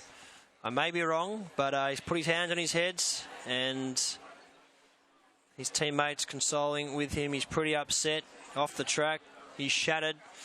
Let's hope he recovers from that, and next time we see him in a sprint race, gets off to an absolutely cracking start and no issues, but ready to go for our second attempt. Unfortunately, Christopher Ias from New South Wales has been disqualified.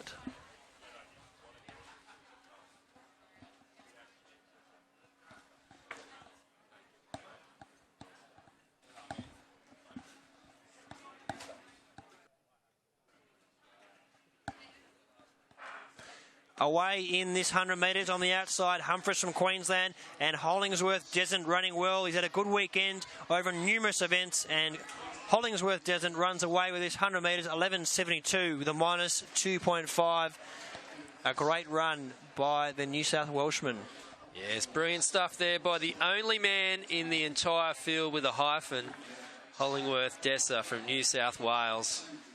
And he'll just continue on to progress. You can see there Byron Hollingworth Dessa with 11.70, Shane Manawira with an 11.92. And rounding out the top three will be James Lohman with 11.97, just pipping Chris Humphreys, who got an 11.99. See there a bit of cloud coverage here at Sydney Olympic Park. Hopefully no rain about. No, it's the last thing we want here today. Well, we definitely know there's going to be some hail later on. Yep, big Jack Hale. He looked... Well, he's not that big. Small Jack Hale. He's looked pretty cruisy in his heat. Yep. He's not that big, but geez, fast. He's got what it takes. There's no doubt about it. Between him and Rowan Browning, and amongst a host of other stars in the under-18s or under-20s, we've got great sprinting stocks ahead. And I guess there's a bit of a buzz in the air, taking us back to the likes of Matt Shervington, PJ, so Patrick Johnson as well, the only sub-10 man in Australia. And that would be fantastic to see these boys push themselves on to find themselves, who knows, in the big stage in a final. One of these guys could be as well. Let's hope we see some of these athletes really kick on and make some breakthroughs over the 100 metres.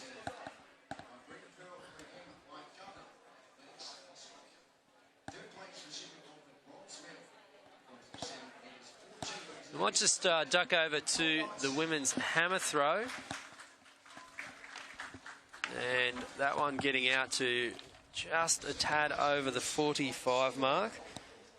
And if you've got a friend or a relation, you might want to jump onto athletics.com.au for the live results. They're not all up there, unfortunately. But as much as can be possible will be placed up there. Athletics.com.au.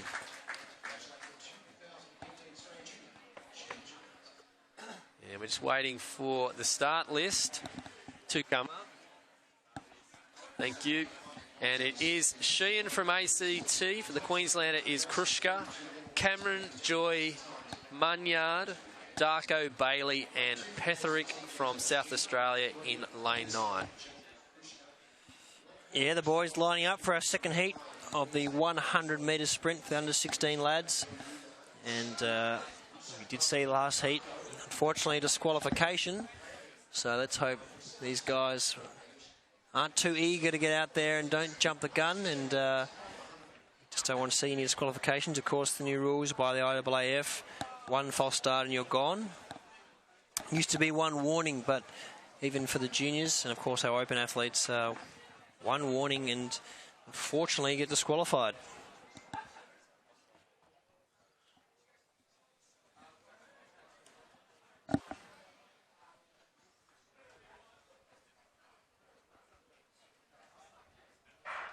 Away in this 100 metres on the outside of the Victorian. Lewis Bailey off to a good start on the inside. Jordan Munyard from Victoria really starts to storm away with this. Dominic Darko on the outside and the Queenslander Dylan Joy. But Jordan Munyard, our winner, 11.47 unofficially with a minus 2.5 metre headwind. And solid running there, Mossy. Yeah, absolutely did it easy out in front. And the battle for the minor placings was definitely on there. And it was a Queenslander, Dylan Joy, and just looking up there at the results, so yeah, Joy with 11.70. The lead was Jordan Munyard with 11.46. Dominic Darko 11.78. Just outside of him by 0.03 of a second was Lewis Bailey.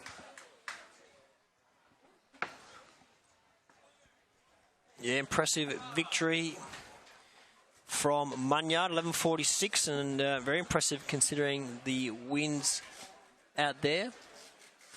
Not ideal conditions for our sprinters, but it is disadvantage for all of them, so let's hope they get as close as possible to their PBs, and looking at a bit of the pole vault out there as well. And some shot putters out. So it's a few field events happening. Got a couple of shot put events. The pole vault. We've got the triple jump. See Jack Hale lurking around. He'll be ready for his final later this arvo. Unfortunately not clear in the men's pole vault over there. The New South Welshman not clear. See there to the left, the terraces, those friends, family and coaches of the pole vault, which will continue to be played out during this session. We saw some great efforts last night in the pole vault. Joel Pocklington returning to form. And the pole vault over there will continue to show us who are the great pole vaulters coming through. It is the men's under 17s. In the triple jump. And just we'll turn our attention now to the starting lineup for the men's under 16 Heat 3. It's Mead on the inside, Miles, Nyang in lane 6, Gallagher, Randhawa, Ajalara, and lane 9 from Queensland, it is Logan Bischoff. Gallagher, the one to watch here, the West Australian. We saw him run impressively over the 200 metres yesterday.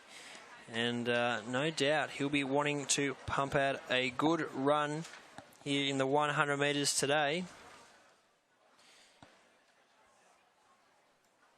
And the meet record 10.83 for the men's 100 metres under 16.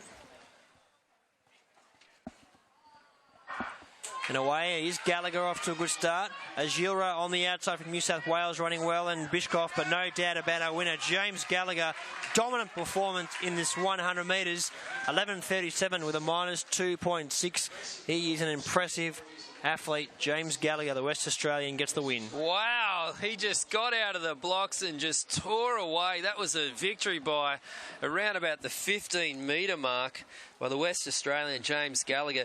Be interested to see Rowan Randhawa and Gaffer Ajalara, who came second there. And I thought it may well be Gaffer coming in with a 12.02, just 0.01 separating them. So it'll be a nervous wait there for Rowan, but James Gallagher undoubtedly with a minus 2.6 is our victory in 11.36. Yep, great running from James Gallagher. He's a class athlete, and we saw him yesterday in the 200 metres tearing it up, and the same thing happened today over the 100 metres as we look at the women's hammer throw.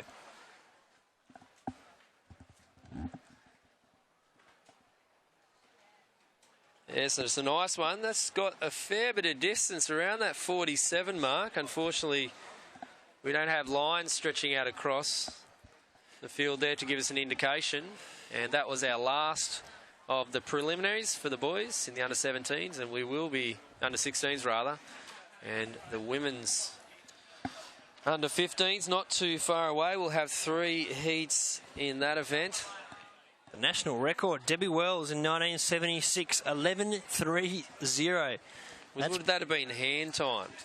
No. I doubt it, yes. No, electric timing, pretty impressive. Laurie O'Sullivan is the meet record, 11.98. But pretty impressive from Debbie Wells. As far as we know, it's electric timing. Olivia Toro, it's got here for under 16 prelim. I think there's an issue. It says 11.14, but that's a bit of a misprint, I believe, for the under 16 prelims. But Debbie Wells has got a stack of these junior records.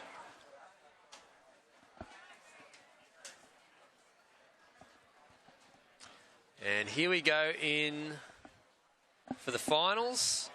I can tell you it is Thomas, Stanley, Lotkar, Balhols, Dugan, McNamara, Rees, Bortignon and Duncan. That is the first of our prelims here in the women's 100 metre under 15s event.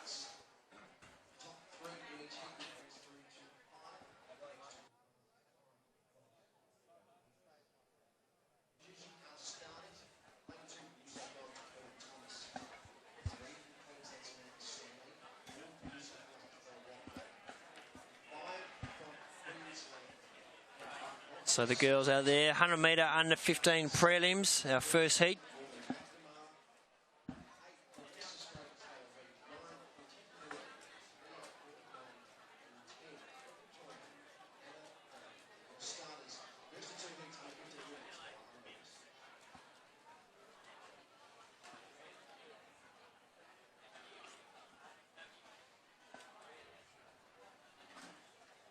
As the girls settle themselves down in the blocks, you can see the next wave of competitors in behind in the next heat.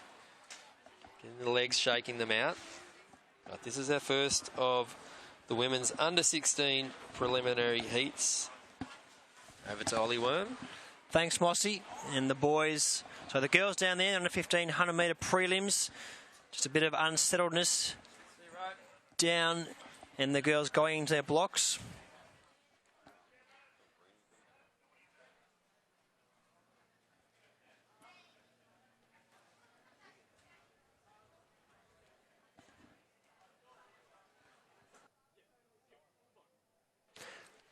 All right, in the 100 metres, off to a good start on the outside from Queensland running well. McNamara and New South Wales. Dugan running very well. Sarah Dugan from New South Wales running away with this 100 metres, and the New South Wales trifecta across the line, 12.75, minus 4.2, big headwind, but Sarah Dugan, no doubt about our winner. She takes out the first heat of the women's 100 metres under 15, minus 4.2, not ideal conditions for sprinting.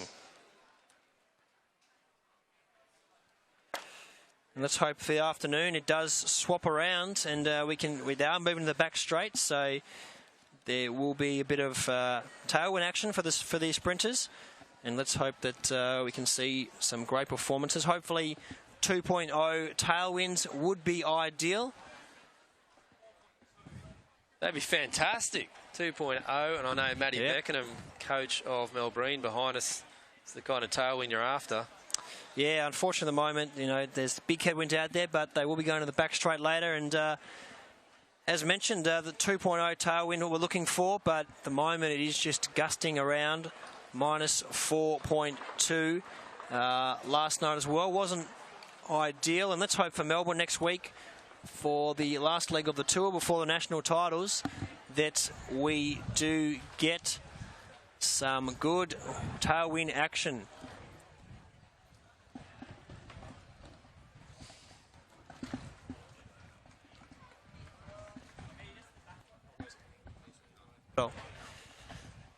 So we're going to have a special guest join us very shortly. Not only a top athlete, the fastest woman ever to race in this country. We'll bring you the start list shortly for the second heat of the under 15 women's 100 metres. And conditions not ideal out there for sprinting, unfortunately, but the girls out there doing well. We've seen some great performances in the men's high jump this morning, the under 18 high jump. Connolly getting the win, 2:14. That's impressive jumping. And unfortunately not close to Tim Forsyth, who jumped 2:29 at that age, under 18s. 2:29 for Tim Forsyth. Pretty amazing jumping, and he's just a class athlete. And of course, Tim Forsyth, the greatest high jumper Australia has ever had. And we did see his coach Sandra Bussetto down there doing some presentations and getting amongst it, which is great to see. But the girls getting ready.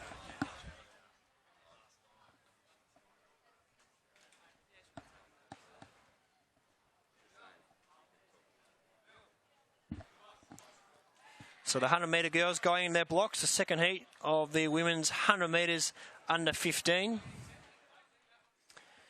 And big headwinds, unfortunately, for these girls to contest with. And in the 100 metres, they're away on the outside, running well. But from New South Wales, Tia McPherson and the Victorian, Mia Gross, running very well with the Queenslander on the inside, getting up Jessie Johnson. But the Victorian, Mia Gross, takes out this 100 metres, 12.84 unofficially, with a minus 1.7. We've got a special guest up here joining us now, Melissa Breen, the fastest Australian woman of all time. 11:11 is her PB. Mel, thanks for joining us. How are you this morning? I'm honestly a little bit tired, but I'm very good, thanks. I put up really well, so very happy. Bit tired from last night, no doubt. You did the 100 and the 200 metres. Tell us about the races, how they unfolded, and a bit of a critique of how you went. Well, obviously, running the 200 first last night is something I wouldn't really suggest doing on a normal basis, but the 200 was awesome. It was obviously a great race between Ella, Sally and myself, and for Ella to run a PB and step up is just awesome. She's obviously a sensational 200-metre runner, and it's great for her to get even closer and hopefully be able to do that World Champs qualifier come Nationals. The 100 was another solid performance. Didn't probably start as well as I'd liked, but I was really happy with my last 40, and that's something, obviously doing a few more twos definitely helps. No doubt about it. And next week in Melbourne, you having a run? Yeah, I'll be heading down to Melbourne on Friday and running the 100 next weekend, which will be great. And I've also heard that they'll run the back straight if it's windy. So hopefully that's the case. And obviously we can tell from today's performances that wind plays a massive role in sprinting. No doubt poor about buggers it. out there today have pretty big headwinds. So next weekend, hopefully we'll have some fast times. Okay, and then on to the national titles. What events are you going to contest at the Nationals? 100 and 200? Yeah, 100 and 200. It's ideal for me. Obviously the 100s are done first, and then on Sunday bring on the 2s. So it's obviously a really busy week for everyone, and yeah, it'll be a great time, and hopefully some nice cheeky tailwinds in Brisbane for us all to run some more qualifiers.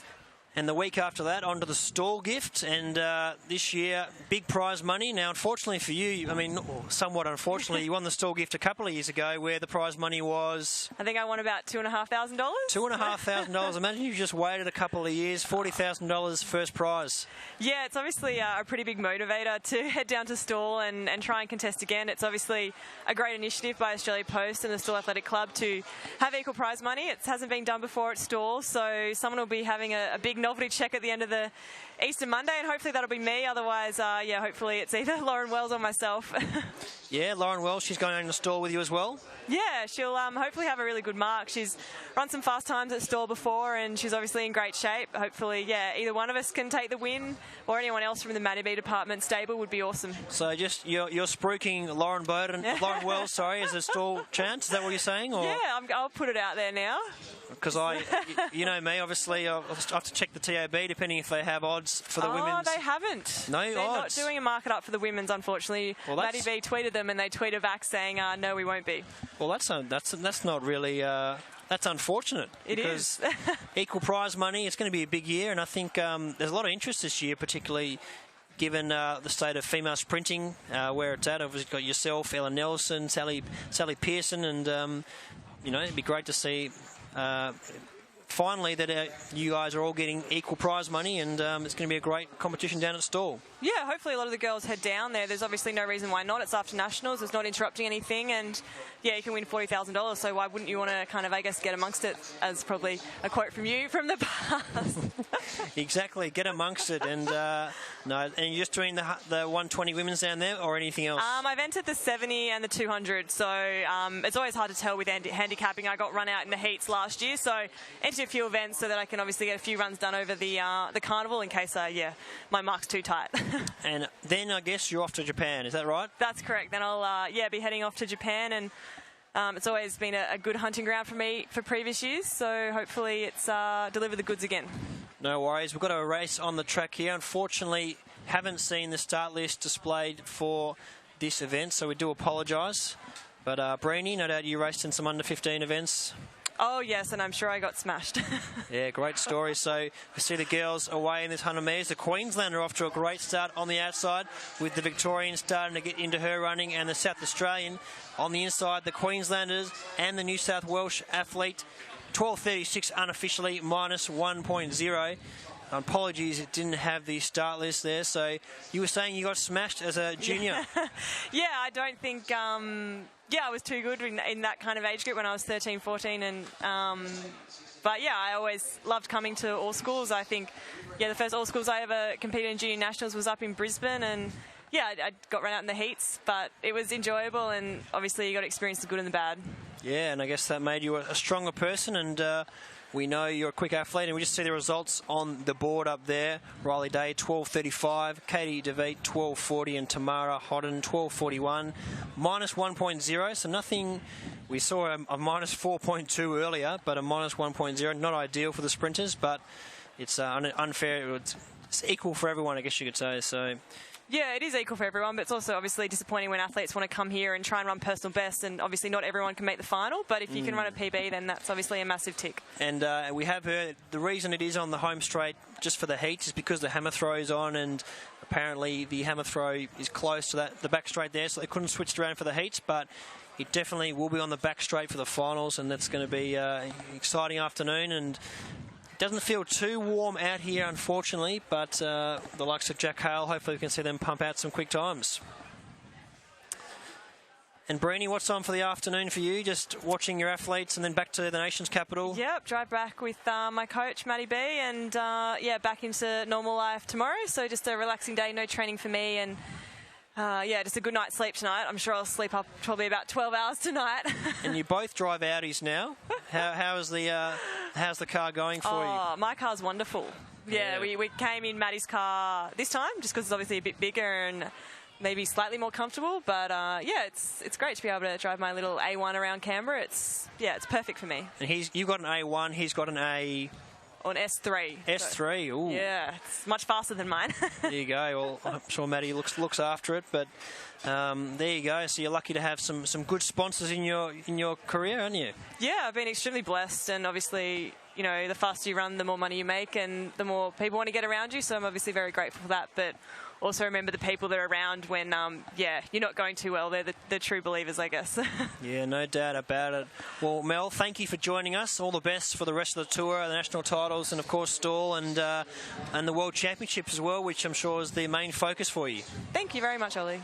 No worries. Thanks, Brini, and great to have the fastest Australian woman of all time. 11.11 is her PB, and had a great run last night in the 200 and the 100 metres. And as she mentioned, it is tough or different for the athletes that are on the 200 first and then back up for the 100 metres.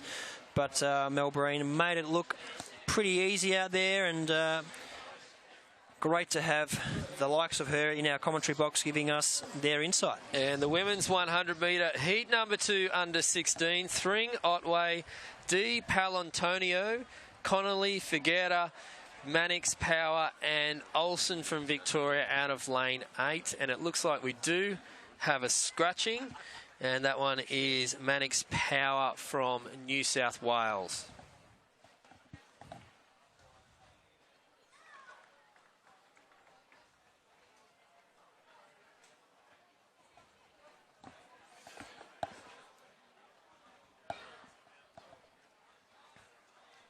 So the girls getting ready for this 100 metres. Looks like Mannix Power is scratching.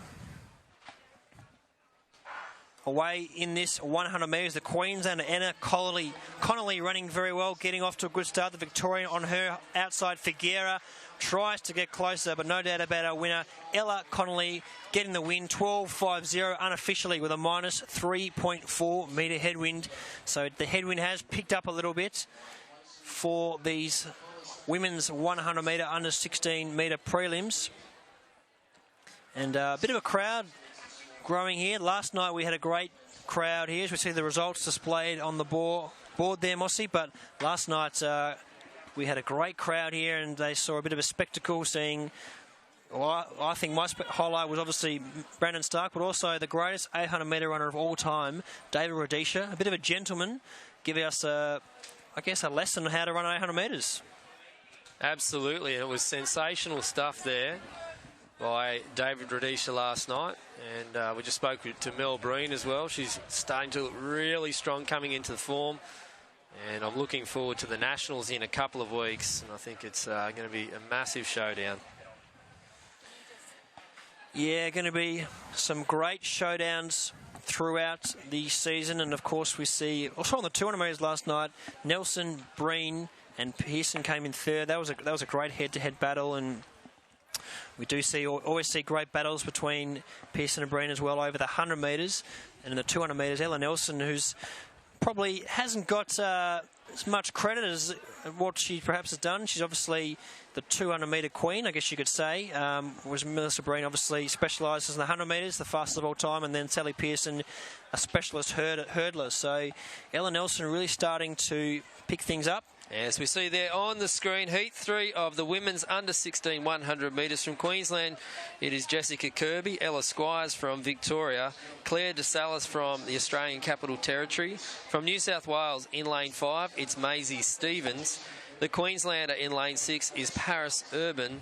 From South Australia, Alexander Phyllis. And in lane 8 from Queensland, rounding out our field, is Vanessa Haynes. Thank you, Mossy, and Heat 3 on the track. And I think the main thing I want to see from these championships is these youngsters really kick on with the sport and really head into the senior ranks, and we want to see as many of these juniors do so. We're starting seeing a lot of talented male junior sprinters at the moment, popping out 1040s, 1050s. But I think what Australia really wants to see is some 10.0, 10.2, 10.2 runners really, and popping out some good 4x1 relay teams, and ideally having a few Australians competing in individual 100 metres at the Olympics, like we've seen Melissa Breen do at the highest level. So hopefully one of those youngsters, whether it be Jack Hale, Trey Williams, take that next step into the senior ranks. Away in this 100 metres, and off to a good start from New South Wales was Massey Stevens. On the inside, Ella Squires running well from Victoria. Looks like those two are going to battle it out. Massey Stevens on the outside, not going to get to Ella Squires from Victoria. 12.53 unofficially, minus 2.6 metre headwind. Yes, great win there by Stevens. And just shaking the hands, there we see DeSalis from the Australian Capital Territory. And Phyllis and DeSalis once again. But yes, a great victory. As we look up at the scoreboard, Ella Squires with a 12.52. Maisie Stevens with a 12.60. They'll be running this afternoon in the final. That one will be at 2 p.m. And we've got another heat. In fact, no, that wraps up the heats here in the women's under-16s. They'll be back later on today, and we're going to turn our attention to the 800 metres very, very shortly.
So here we are back at the Australian Junior Athletics Championships. Got another special guest. We heard from Matt Beckenham yesterday. He's joined us again in the commentary box. Welcome back, Matty B. Yeah, g'day, pal. Good to have you back in the commentary box. And solid night for your athletes last night on the track. Start with Lauren Wells. Thoughts? Pretty good, actually, Ollie. To be honest, I was hoping she'd get the qualifier out. The conditions were quite good for her last night. With her stride pattern, there was a headwind down the back straight, so she locked in the 15 strides. And she went one hurdle longer than she normally does with the 15 strides, which is what she said in her interview after the race. On the spot, she said, I'm just going to make it to hurdle 8. She said to me that Cassandra Tate, the American girl, hit the 5th hurdle, and she said that she should pounce on that. So she went hard from hurdle 5 and ran quite a strong third 100 metres, which was good, and she'd set it up to run 55 point. And I think that she may have celebrated a little bit before the 10th hurdle. She came over the 9th hurdle, and she knew that she was going to run a 16 stride into the last hurdle, which is back onto her preferred leg, her left leg lead, and she didn't quite get there on the right spacing, and so she had to take a long stride over the hurdle and lost quite a lot of momentum, which in the end, little mistakes like that cost you tenths of seconds, and as you know, she's right on the edge of qualifying, so she just missed it again. So she was very happy with it, and she's very, very consistent, Loz, and she'll get the time before the quality. Yeah, no doubt. You've got a bit of a polish to give to Lauren, and she'll peak. Probably I'll have a bit of a peak for Nationals and freshen up. And she's peaking for Stall, mate. Peaking for Stall. Mel just told you. Mel just spruiked Lauren Wells for Stall. I'm sure we can get the odds after the heats, perhaps, but unfortunately no official markets there. But Stall, that's going to be a bit of experience. How many years in a row have you been to Stall now, Matty? That's a good question. Maybe 2008. I think I went down without any athletes, and being a bit of a punter like yourself, Ollie, I was a bit blown away by the atmosphere of the place and the tradition and the mystique about rocking into a little country town and everyone else is there, and it's like, whoa, this is pretty awesome. So I said to myself, I will never miss another stall till the day I die, and I've been going ever since. There you go, and of course you coached Tom Burbage to victory. That must have been a bit of a master plan by yourself, and it all came off. Yeah, it went well. You're a goose. Yeah, that was a good year. He made a commitment to having a crack at it. We didn't really decide till quite late. He wanted to run a PB in the 4 and also try and have a crack at Stall. And we decided in January that he couldn't do both, so we went with the Stall option. Yep, and it came off pretty well, and the rest is history. It is, indeed. Yeah, great. And have you got any other athletes who are coming through the ranks, or any other athletes you're coaching or working with at the moment that are on the way up? Yeah, I've got quite a strong group of about 20 or so athletes, and Melissa's obviously helps me with coaching there, and another boy, Alex Vandermeer, with the squad being so big, and then... The Spanish man. Yes, the great Spanish lover. And then Loz helps me out with the youngsters, so there's another group of half a dozen or so. Great. Well, Matty, thanks for joining us. We're going to be joined now by Dave Robbo. It's good to have him back, Robbo. Lynchy as well. It's been a great morning, and stay tuned for a great day of athletics. Thank you very much. What about that, Lynchy? What a treat. A chat to the whole department. And the department's looking fantastic, I've got to say. Yeah, and mate, first time today that you've been in the commentary box, Lynchy. How's things? It's good. You might have seen me before. I've been working the baskets, helping out the athletes. All I could see you doing was leaning on a trolley, mate. I was doing a bit of that, but I was straight into the action here. Men's 800-metre final. Yeah, under 20s. We've got a start list up on the scoreboard, but they're underway. There's Lanigan, Despong, John. They'll be on the inside lanes. Patterson, Nicholson, Cohen, White Oak and Jack Anstey, the Queenslander, on the outside. Now, Cohen got second in this race last year with a 1:49.8. So I think he might want to go one better. Cohen, Nicholson and Patterson. The three in the front of the field at the moment. Just going through 200 metres in 26:27. Looks like the pace is going to slow down a little bit. To come around the bend. Starting to bunch now. So that fast first 200 to a much slower second 200 metres. Zach Patterson on the inside. Mason Cohen on his shoulder.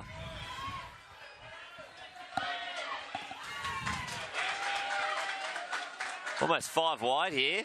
New Zealander coming up on the outside. Zach Patterson, 58.25, so it's slow running.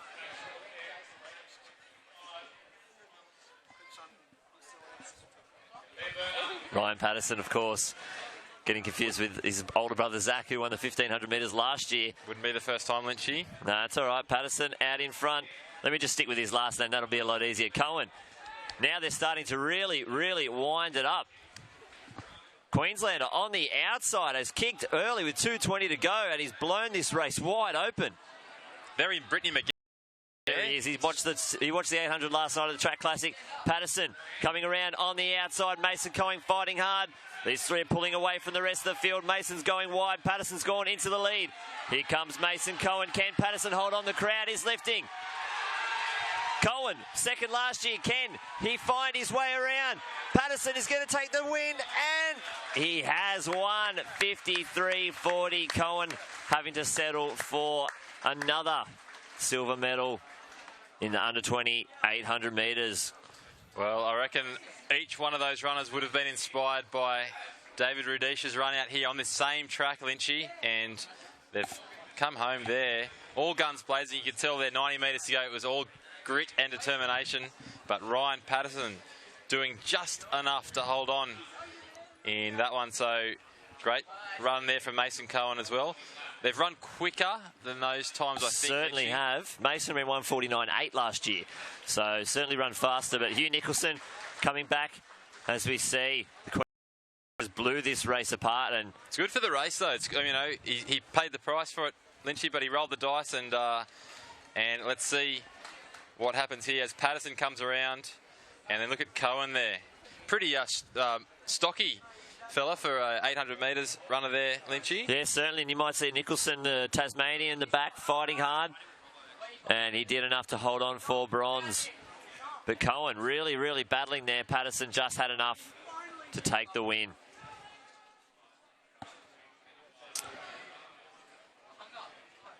And Lynchy, I know what you're looking forward to later on today. We scan down onto the program, and at 1:22 p.m, event number 318, it's the under-18 men's 100-metre final on the back straight with a nice breeze, favourable conditions. What's going to happen in that one? Well, we know what happens when we turn the track around and we have a big tailwind, and I think we're going to see some very exciting times, not just with the under-18 boys, though. I think we might see some very fast times from the under-18 girls, and I'm looking forward to a bit of James Gallagher as well in the under-16 boys. Yeah. I think he's going to go very fast. Of course, we were down there trackside to see him for his heat. Very impressive run there from the West Australian. So stick around, folks. 1:22 p.m. New South Wales time. You're not going to want to miss that. That's the under-18 men, but plenty of other 100-metre finals happening as well. But for now, here we are, the women's under-20s 800-metre final. And this is going to be a great battle as well. I'm looking at Hull from New South Wales in the middle. She's going to be tough to beat, Lynchy. Yeah, Wassell was there last year, but there's our scoreboard. Georgia Griffith was second place to Georgia Wassell last year. Joined Georgia over at the World Junior Championships. I think maybe coming fourth place. So I think she might be the favourite in this race, but obviously there's a couple of New Zealanders out there, and they're always pretty handy. Yeah, that's right. They've had a pretty good showing across the whole week, the Kiwis. And good afternoon to all the New Zealanders watching from over there. Hope you're enjoying the pictures that we're bringing to you here. We'll do our best to try and kick your Kiwi competitors home. We're not far away from a start here. Women's under-20 finals in the 800 metres.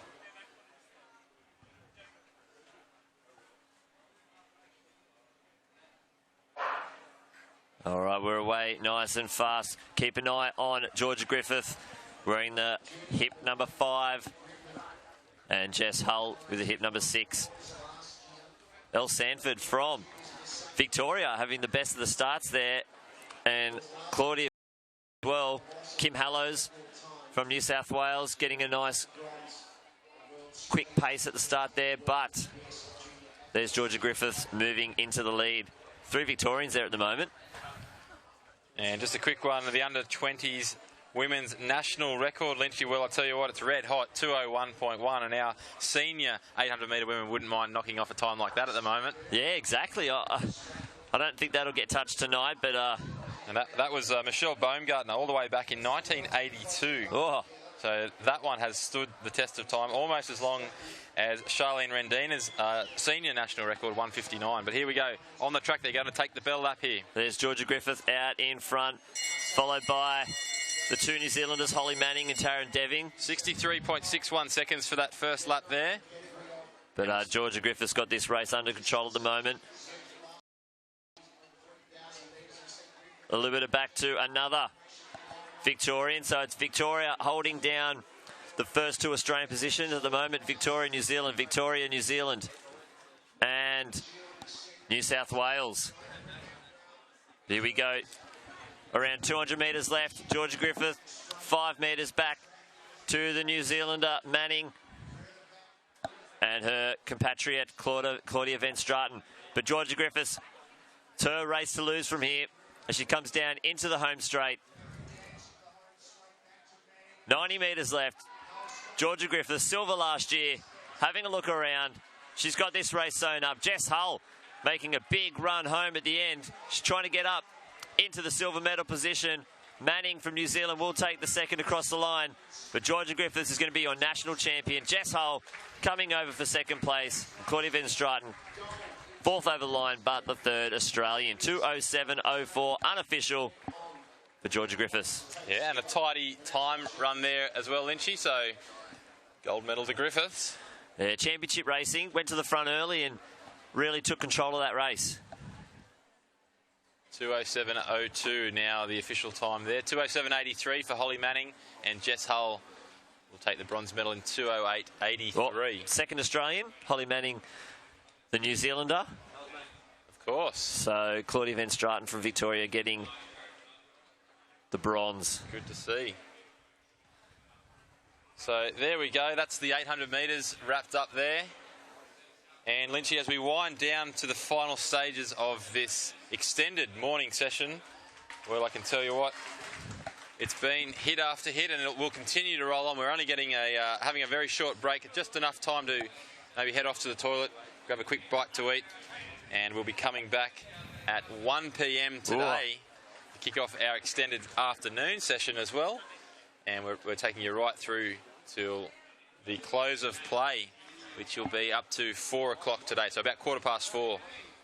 And Lynchy, as far as I can see, the most comprehensive live stream coverage of athletics in Australian history this week. Definitely. I don't think there's ever been this much athletics live streamed free for your viewing pleasure in history. Yeah, I don't think so. And not this quality either. No. And it must be said, huge shout out to the team from VPA Productions. And this is their bread and butter these days, Lynchy. It is. And look at that angle for the jab too. Isn't that excellent? That is fantastic. And look, all we could do from there, I would suggest, is maybe we strap some sort of camera to the javelin. Wouldn't that be something? Certainly. Have a little in the corner of the screen there, javelin cam. And there we go, VPA Sport and Event Productions. Check them out there across social media. There's their website as well, virtualperformanceanalysis.com.au. And they do a great work. I've seen them pop up in the A-League, Lynchy. They do plenty of work with grassroots sport as well. So athletics, just another feather in their cap. And they do it well. It's quite a nice looking feather.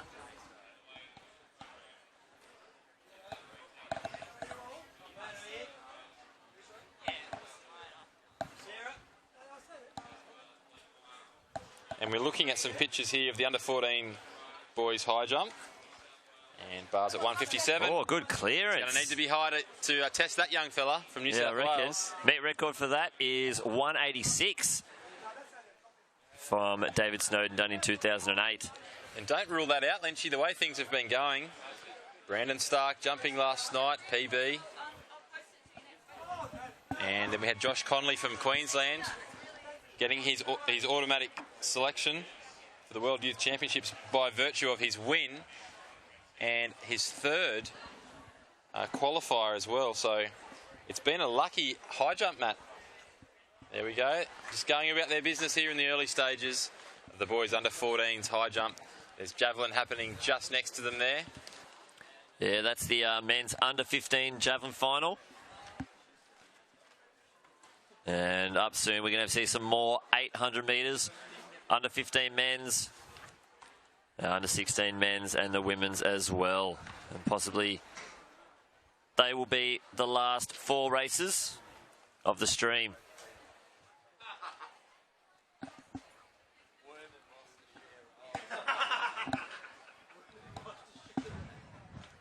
Yeah, taking you all the way through till 12:30 today. That's New South Wales time. And we'll get a chance to just quickly catch our breath and prepare for this afternoon session. If you're only just joining us, you're wondering what the conditions are like. Well, I'll tell you, on the home straight, it has been a hefty headwind all morning, and the officials, along with Athletics Australia, have made the decision to reverse the sprints for the 100-metre finals this afternoon. So they'll be taking place on the back straight, where we've been told, and running in the opposite direction. So they'll have that beautiful tailwind at their backs, Lynch. Let's hope it doesn't get too out of hand. If it stays at that nice legal range, 2.0 or less. Yeah, it'd be nice, but I have seen some 4.9 headwinds this morning, and a few of those flags had to get laid down as the wind was too strong. So I think it's going to be very, very windy out there.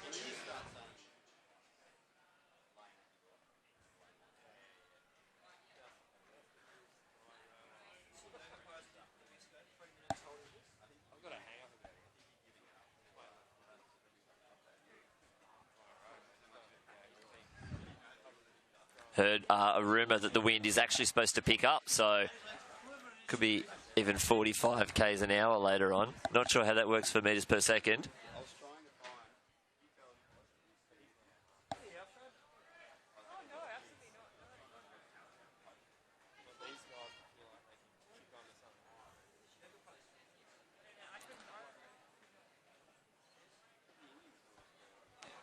Let's see Victorian lining up for his attempt at 157.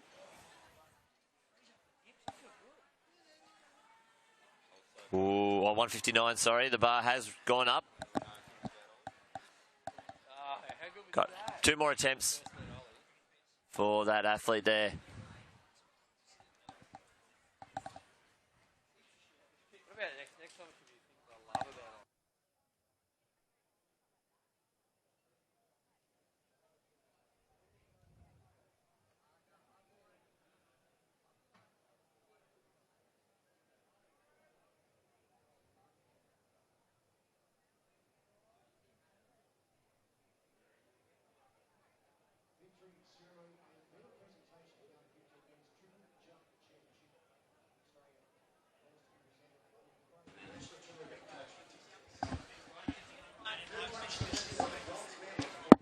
We've got some more 800-metre finals about to happen here on the track. And this will be the youngsters in the under-16 men's. Under-15s, pardon me. 15s will take us out first. And look at that, Alex Rowe meet record, 158.25.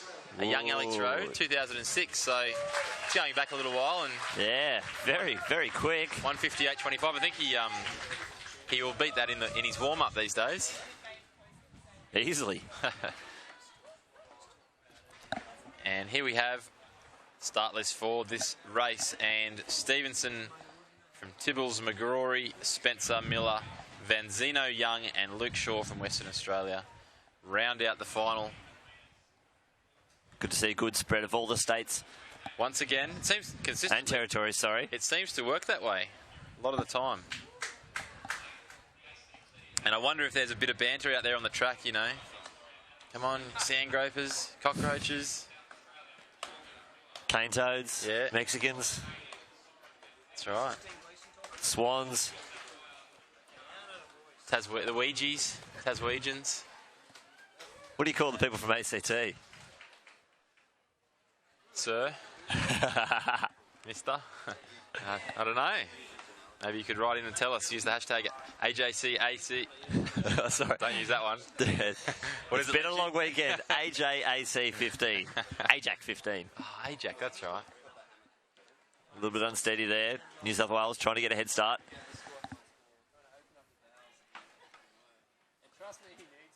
Yeah, that's right. Don't be silly. Wait for the whistle.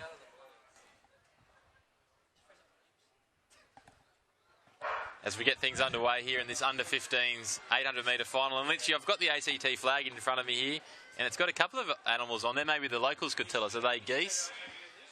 Are you a goose if you're from ACT? So you're a goose. A gander, maybe. We'll let them have it. I think it's an ibis. All right, sticking with the action here. They're into their running now, Lynchy. That's Luke Shaw on the outside from WA, having a great run to Tasmanian as well.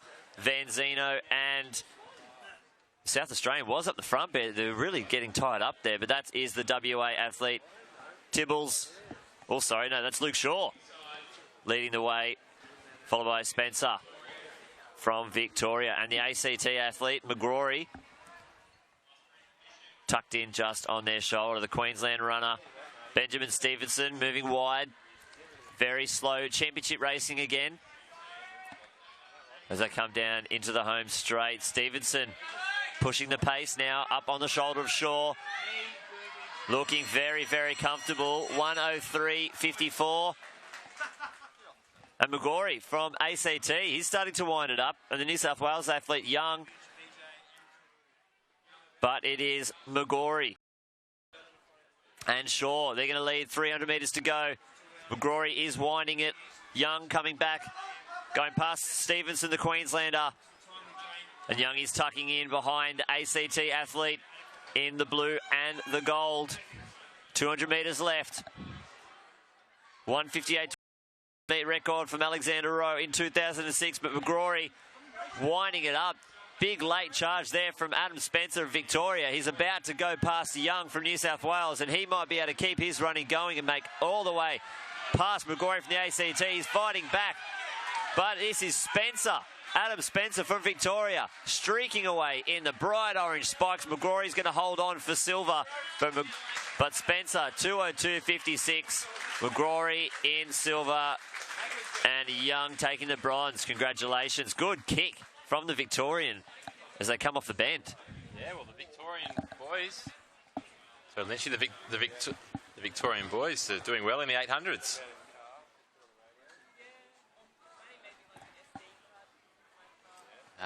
And we can keep our eyes closely focused on some of the field events happening at the same time here, Lynchy.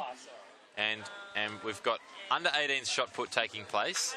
And when the under-18s and the throwing events are on, well, Ned Weatherly's never too far away, the Victorian. No, and he's a big fan of the spin.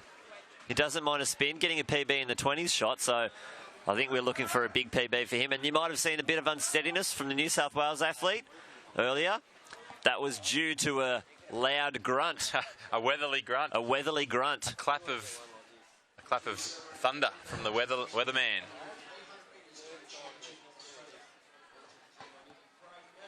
All right, so there's our results. There they go. 2:07.02, the winning time there. For the under-20s. Pardon me. They're getting their medals down below. 20 women. As we see, it's the turn of the cone. It's the cone's turn to throw a shot put. Not sure how far he will get it. They seem to be waiting a long time for it to have a turn. Over at the high jump here, Western Australia, in the splitty jumping shorts. I know you're a fan of the split athletic shorts, Lynchy. Stark. Big component of the splitties. And, well, it works. Yep. Now, I reckon the majority of these youngsters would have been here last night, buoyed on by that huge jump by Brandon Stark. That could possibly be the young fellow we caught the elevator with this morning. It will be. Christie. Michael Christie from WA, I think it might be. Staying at the hotel, Michael Christie. Now, his dad's just sitting over to the right of us here. We might be able to, if he starts threatening the medals, we could get him on for a quick chat. Get the eye of the parent, Lynchy. Don't they put in some hard yards over this week as well? Do. Must be said. They are the personal sponsors of many of these athletes. In fact, I'm going to start... First sponsor you'll ever have. I'm going to start a round of applause for the parents. These kids would not be here without the support of the parents. Here we Christie. go. Oh, I thought that clap might have got him over the bar. Just coming down on top. And the clap's still going there. It's all right, first attempt.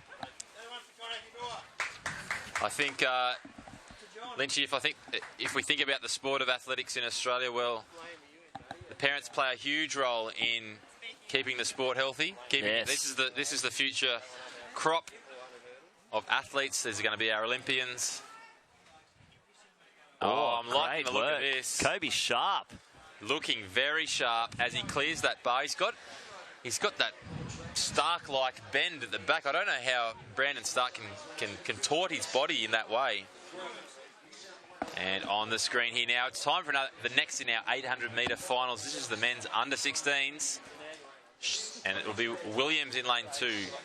Outside of him, it will be Metcalf, Nyoke, Pudney, Pound, Doris, Nasser and Patrick Lay starts on the outside, the Queenslander. So, under-16, 800 metres, Lynchy.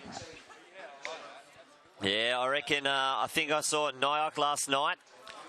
Run a very good third 200 and pulled away from the rest of the field. Jordan Doris, another talented athlete in this field. So look for those middle 4 lanes to get the best of the running as they're underway. Nyoke starting very, very cruisy. Almost straight to the back of the field as Doris from New South Wales really taking up the running, and he's decided it isn't going to be a slow race. He's getting chased down by Pound from Victoria as they move across.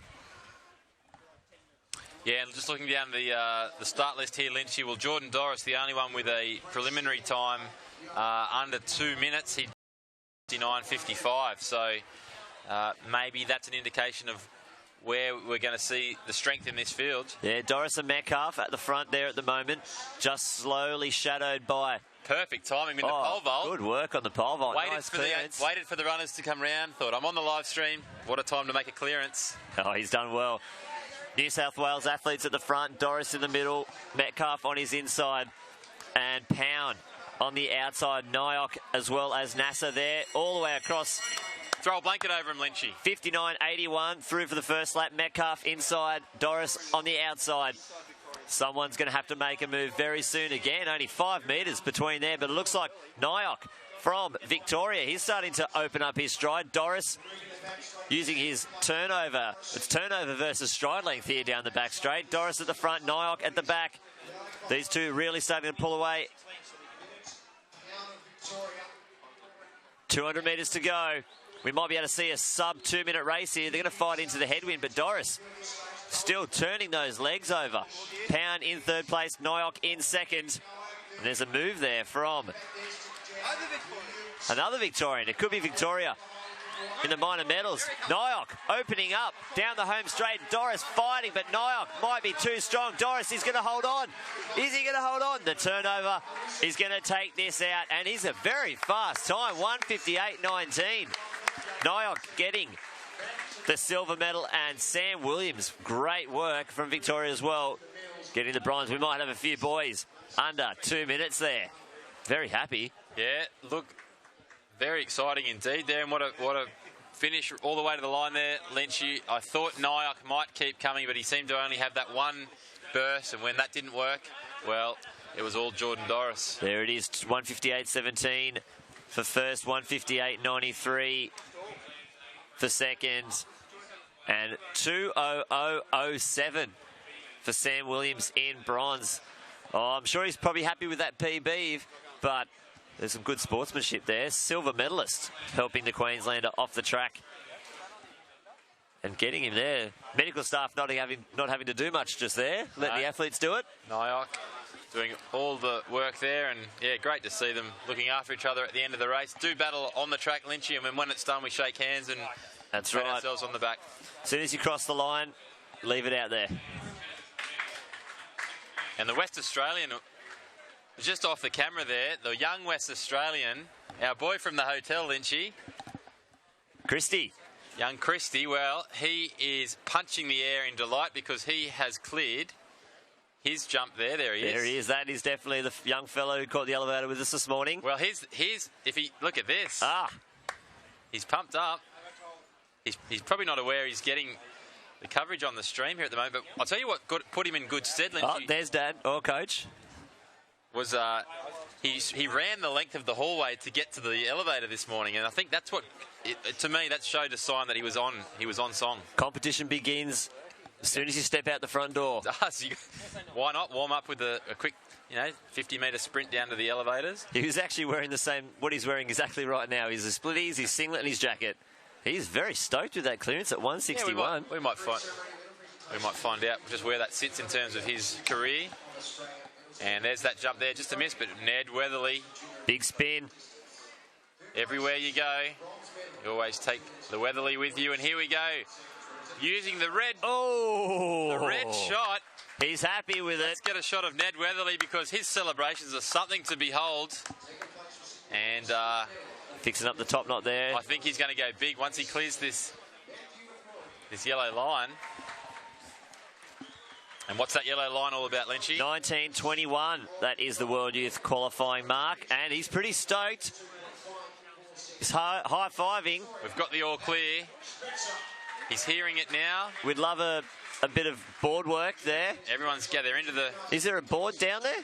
Yeah, there is. It's just facing the wrong way here. That's the high jump one.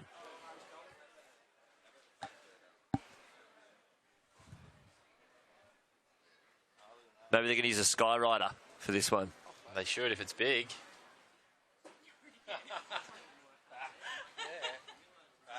Maybe Ned could he shout it out, grunt it out? Grunt it out. Maybe we can get one of our guys downstairs to run across. Yeah, I'm sure they're listening to the stream. That'd be perfect. If they could just duck across there, get that measurement, that would be fantastic as we see the next Victorian in the circle. Oh, getting out there as well. That yellow mark is 19:21. And here is a couple of our men's high jumpers, Lynchy. It's the under-14s. That's Christie. Michael Christie from Western Australia. And it is Ethan Bateman from New South Wales. And they're just comparing notes as the bar looks like it's heading up to 163 now. Is that a bit of trash talking in the under-14s? It was very friendly trash talking if it was, Lynchy. Just a bit of friendly banter. And Ned Weatherly just off the shot at the moment, just in behind Christie there. He's still hugging and celebrating. Look, we'd have to probably have a think about it, Lynchy, but what have been the celebrations of the week here at the Junior Nationals? I think Ned Weatherly's right up there. Nina Kennedy. No, she always brings the celebration. I think we might be about to see it here with young Michael Christie from West Australia. His first attempt at 163. Oh, he's definitely got that first height there. He just needs to curl those legs over.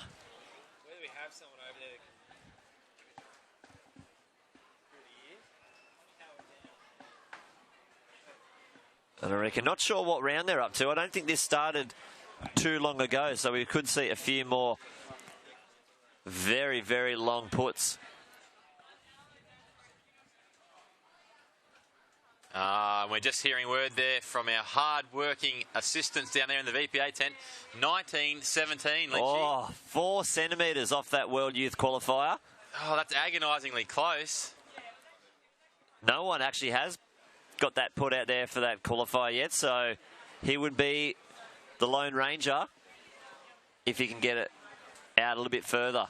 And Lynchy, we've seen the likes of Matt Denny not only competing in multiple events at World Youth Championships, but medaling as well. That's right. Ned Weatherly, well, is he the next Matt Denny? I think he might be. I wonder what Ned could do for discus. He seems to be more of the...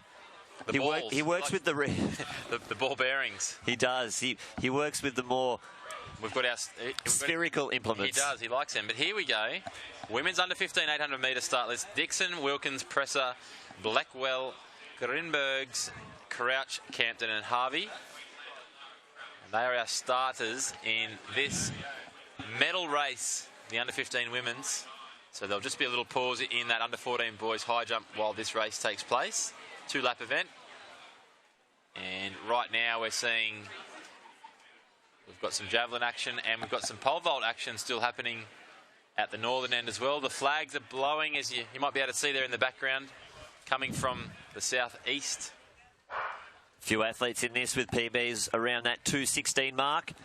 Grinbergs from New South Wales in the centre there, taking off like a 200 metres. She's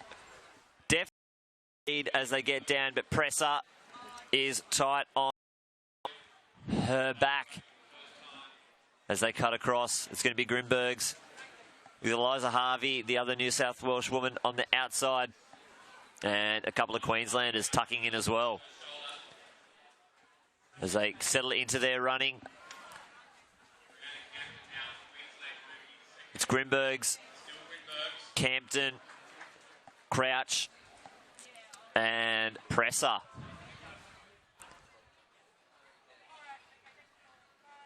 Grimberg's still leading them through. Big group of Queenslanders there, tucked in behind, but it's still Grimberg. She might lead them through. Campton and Presser, the first three at the moment. 65-84.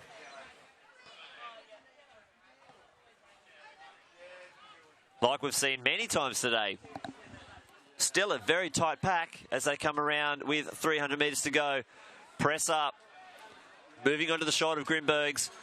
This is where the race is won or lost. Shoulder to shoulder, stride for stride, down the back straight here. Lara Crouch with the yellow spikes in third position at the moment. Presser just getting a nose in front. 200 metres to go. It's Presser, Grimberg's, and Presser's now really starting to turn it on. Crouch looming up behind Grimberg's, but Presser is going to lead into the home straight. Big run there from Harvey as well. Has moved into fourth position. She's got her eyes on the medals, but Presser, the Victorian, the number 4 on her hip, is going to lead in, take out the win. Good finish here at the back there. But Crouch holding on. Eliza Harvey in third and Grimberg's in fourth. So Letitia Presser, 2:12.19 for the gold medal. Lara Crouch from Queensland in silver, and Eliza Harvey from New South Wales getting the bronze. Yeah, great call there, Lynchy. And we'll be able to turn our attention back to some of the field events that are operating from both ends of this beautiful Sydney Olympic Park Athletic Centre.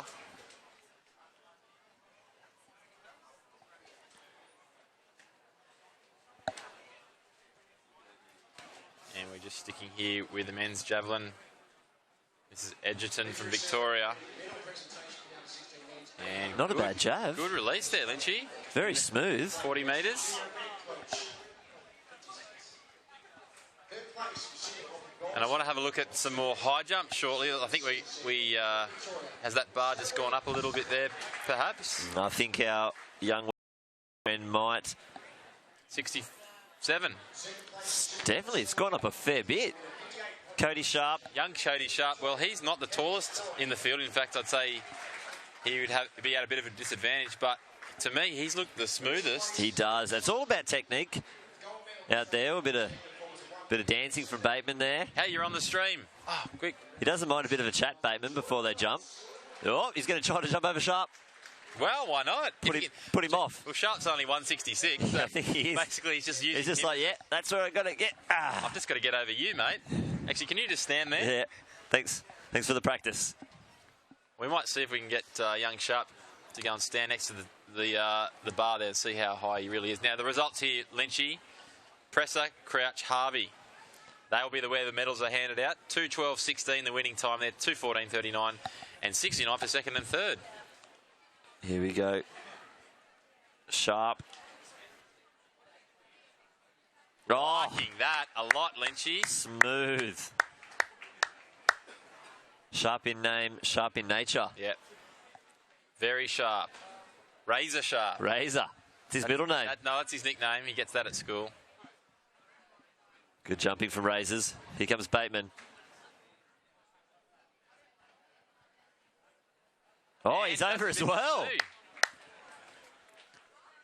And he... Oh, they're going back up. He's excited. Yeah, I think they're going to go to the 170s now. Well, why wouldn't you, Lynchy? Different styles working there. Sharp, a bit silky smooth. And Bateman more of a powerhouse jumper. We can see our start list here with our next race on the track. The under-16 women's 800 metres. Hay, Jardine, Brito, Babapool, Thomas, DeMeo, Miller, Heaney and Des. They are your starters in this medal race. Lynchy, very exciting. Yeah, I think we should keep an eye on Catherine Miller. She's a very, very talented young distance runner. Won the 1,500 metres earlier. She was actually third at the State Open New South Wales champs in the 1,500, so she can run. Only on the 2 laps today, but I think she'll be the one to take it out, pre-race favourite. But you can't discount any of these athletes. They've all made the final. And, well, they say you've got to be in it to win it. All right, we're about to see Ned Weatherly jump back in the ring too. It won't take him long to release this shot, and if he can get it out over 19:21, well, he's effectively one step closer to Cali. Well, I think he's actually going to wait for this. Is he? Yeah. He probably doesn't want to put them off again, like he did last time. Well, when you've got a grunt as big as the Weatherman, yeah, you need to just time when you use it. There's a clean start. Like we said before, starters, Haig, Jardine, Brito, Babapool, Thomas, Demio, Miller, Heaney and Des. And Des on the outside. She thinks it's 100 metres. She's flying. The Queenslander as well. Jardine. And we're going to see Ned Weatherly. He's in the circle. We'll just have a pause there from that women's 800 metre race. And Big Ned, look and listen. It's the Weatherman. He spins. Oh, that seems to be... I think it's laying in the same hole. Same divot. It might just be the divot a bit closer to us there. Back to you there, Lynchy, in the 800. There we go. Queenslander really streaking out. Can she hold on from here? She's got a big lead. That was the athlete in lane 3 earlier, Cara Jardine. Des just behind her, and Carly Thomas from New South Wales in third. But look for Catherine Miller to start moving through the field. Heidi Demio as well. But real good running there from Jardine. She's cracked the race open, 62.24 through for the first 400 metres as they get the bell. Catherine Miller and Demio, they're biding their time, and they have moved into the front. Brito Babapool from Victoria as well. And Des. So Miller at the front, closely shadowed by 3 Victorians. About to go through 600 metres with Miller in front. Demio and Brito, Babapool and Des and Thomas. But I think Miller might be too strong. The long striding Victorian on the outside, Brito Babapool, is opening up down the home straight. And who's going to take this out? Can she chase Catherine Miller down? Good finish there from Des as well, who's moved up into third place. She could even steal second. And she will, but Catherine Miller is going to take it out. Clara Des getting the silver, and Brito Babapool getting the bronze. Unofficial 2:09.09. That's a nice easy PB to remember. Yep, congratulations there as the sun just pokes through here, Lynchy. Oh, good. Plenty of clouds around, but sun is shining here at Sydney Olympic Park for the meantime. And great action there. Look, there's the final results. 2:09.07. Catherine Miller takes that out. 2:09.86. Clara Des and Zoe in third there. 2:10. So great running there. And Lynchy, that's about very close to us being done for the first set. And look, mate, it's been especially. I don't feel like you and I have really pulled our weight yet. Maybe we'll have to come in the afternoon session. Yeah, I think we might open it up and really get that rolling. And stay tuned, folks, because at 1:22 p.m. that's probably going to be the big one. All eyes will be on the Hailstorm. Jack Hale versus Harrigan versus Shelley. Oh. It's going to be a sizzling battle there. James Gallagher also in the 100. So we've got 100 metre finals. They'll be on the back straight. There'll be tailwinds there. We'll do our level best to bring you every piece of the action this afternoon. But stick around and join us from 1 o'clock. That's when we'll come back for the stream. So go and have a little break. Have a little lie down if you need to, Lynchy. Yeah, Gather your thoughts. I might go get some food. And we'll see you back here. Fuel the system. See you back here very shortly.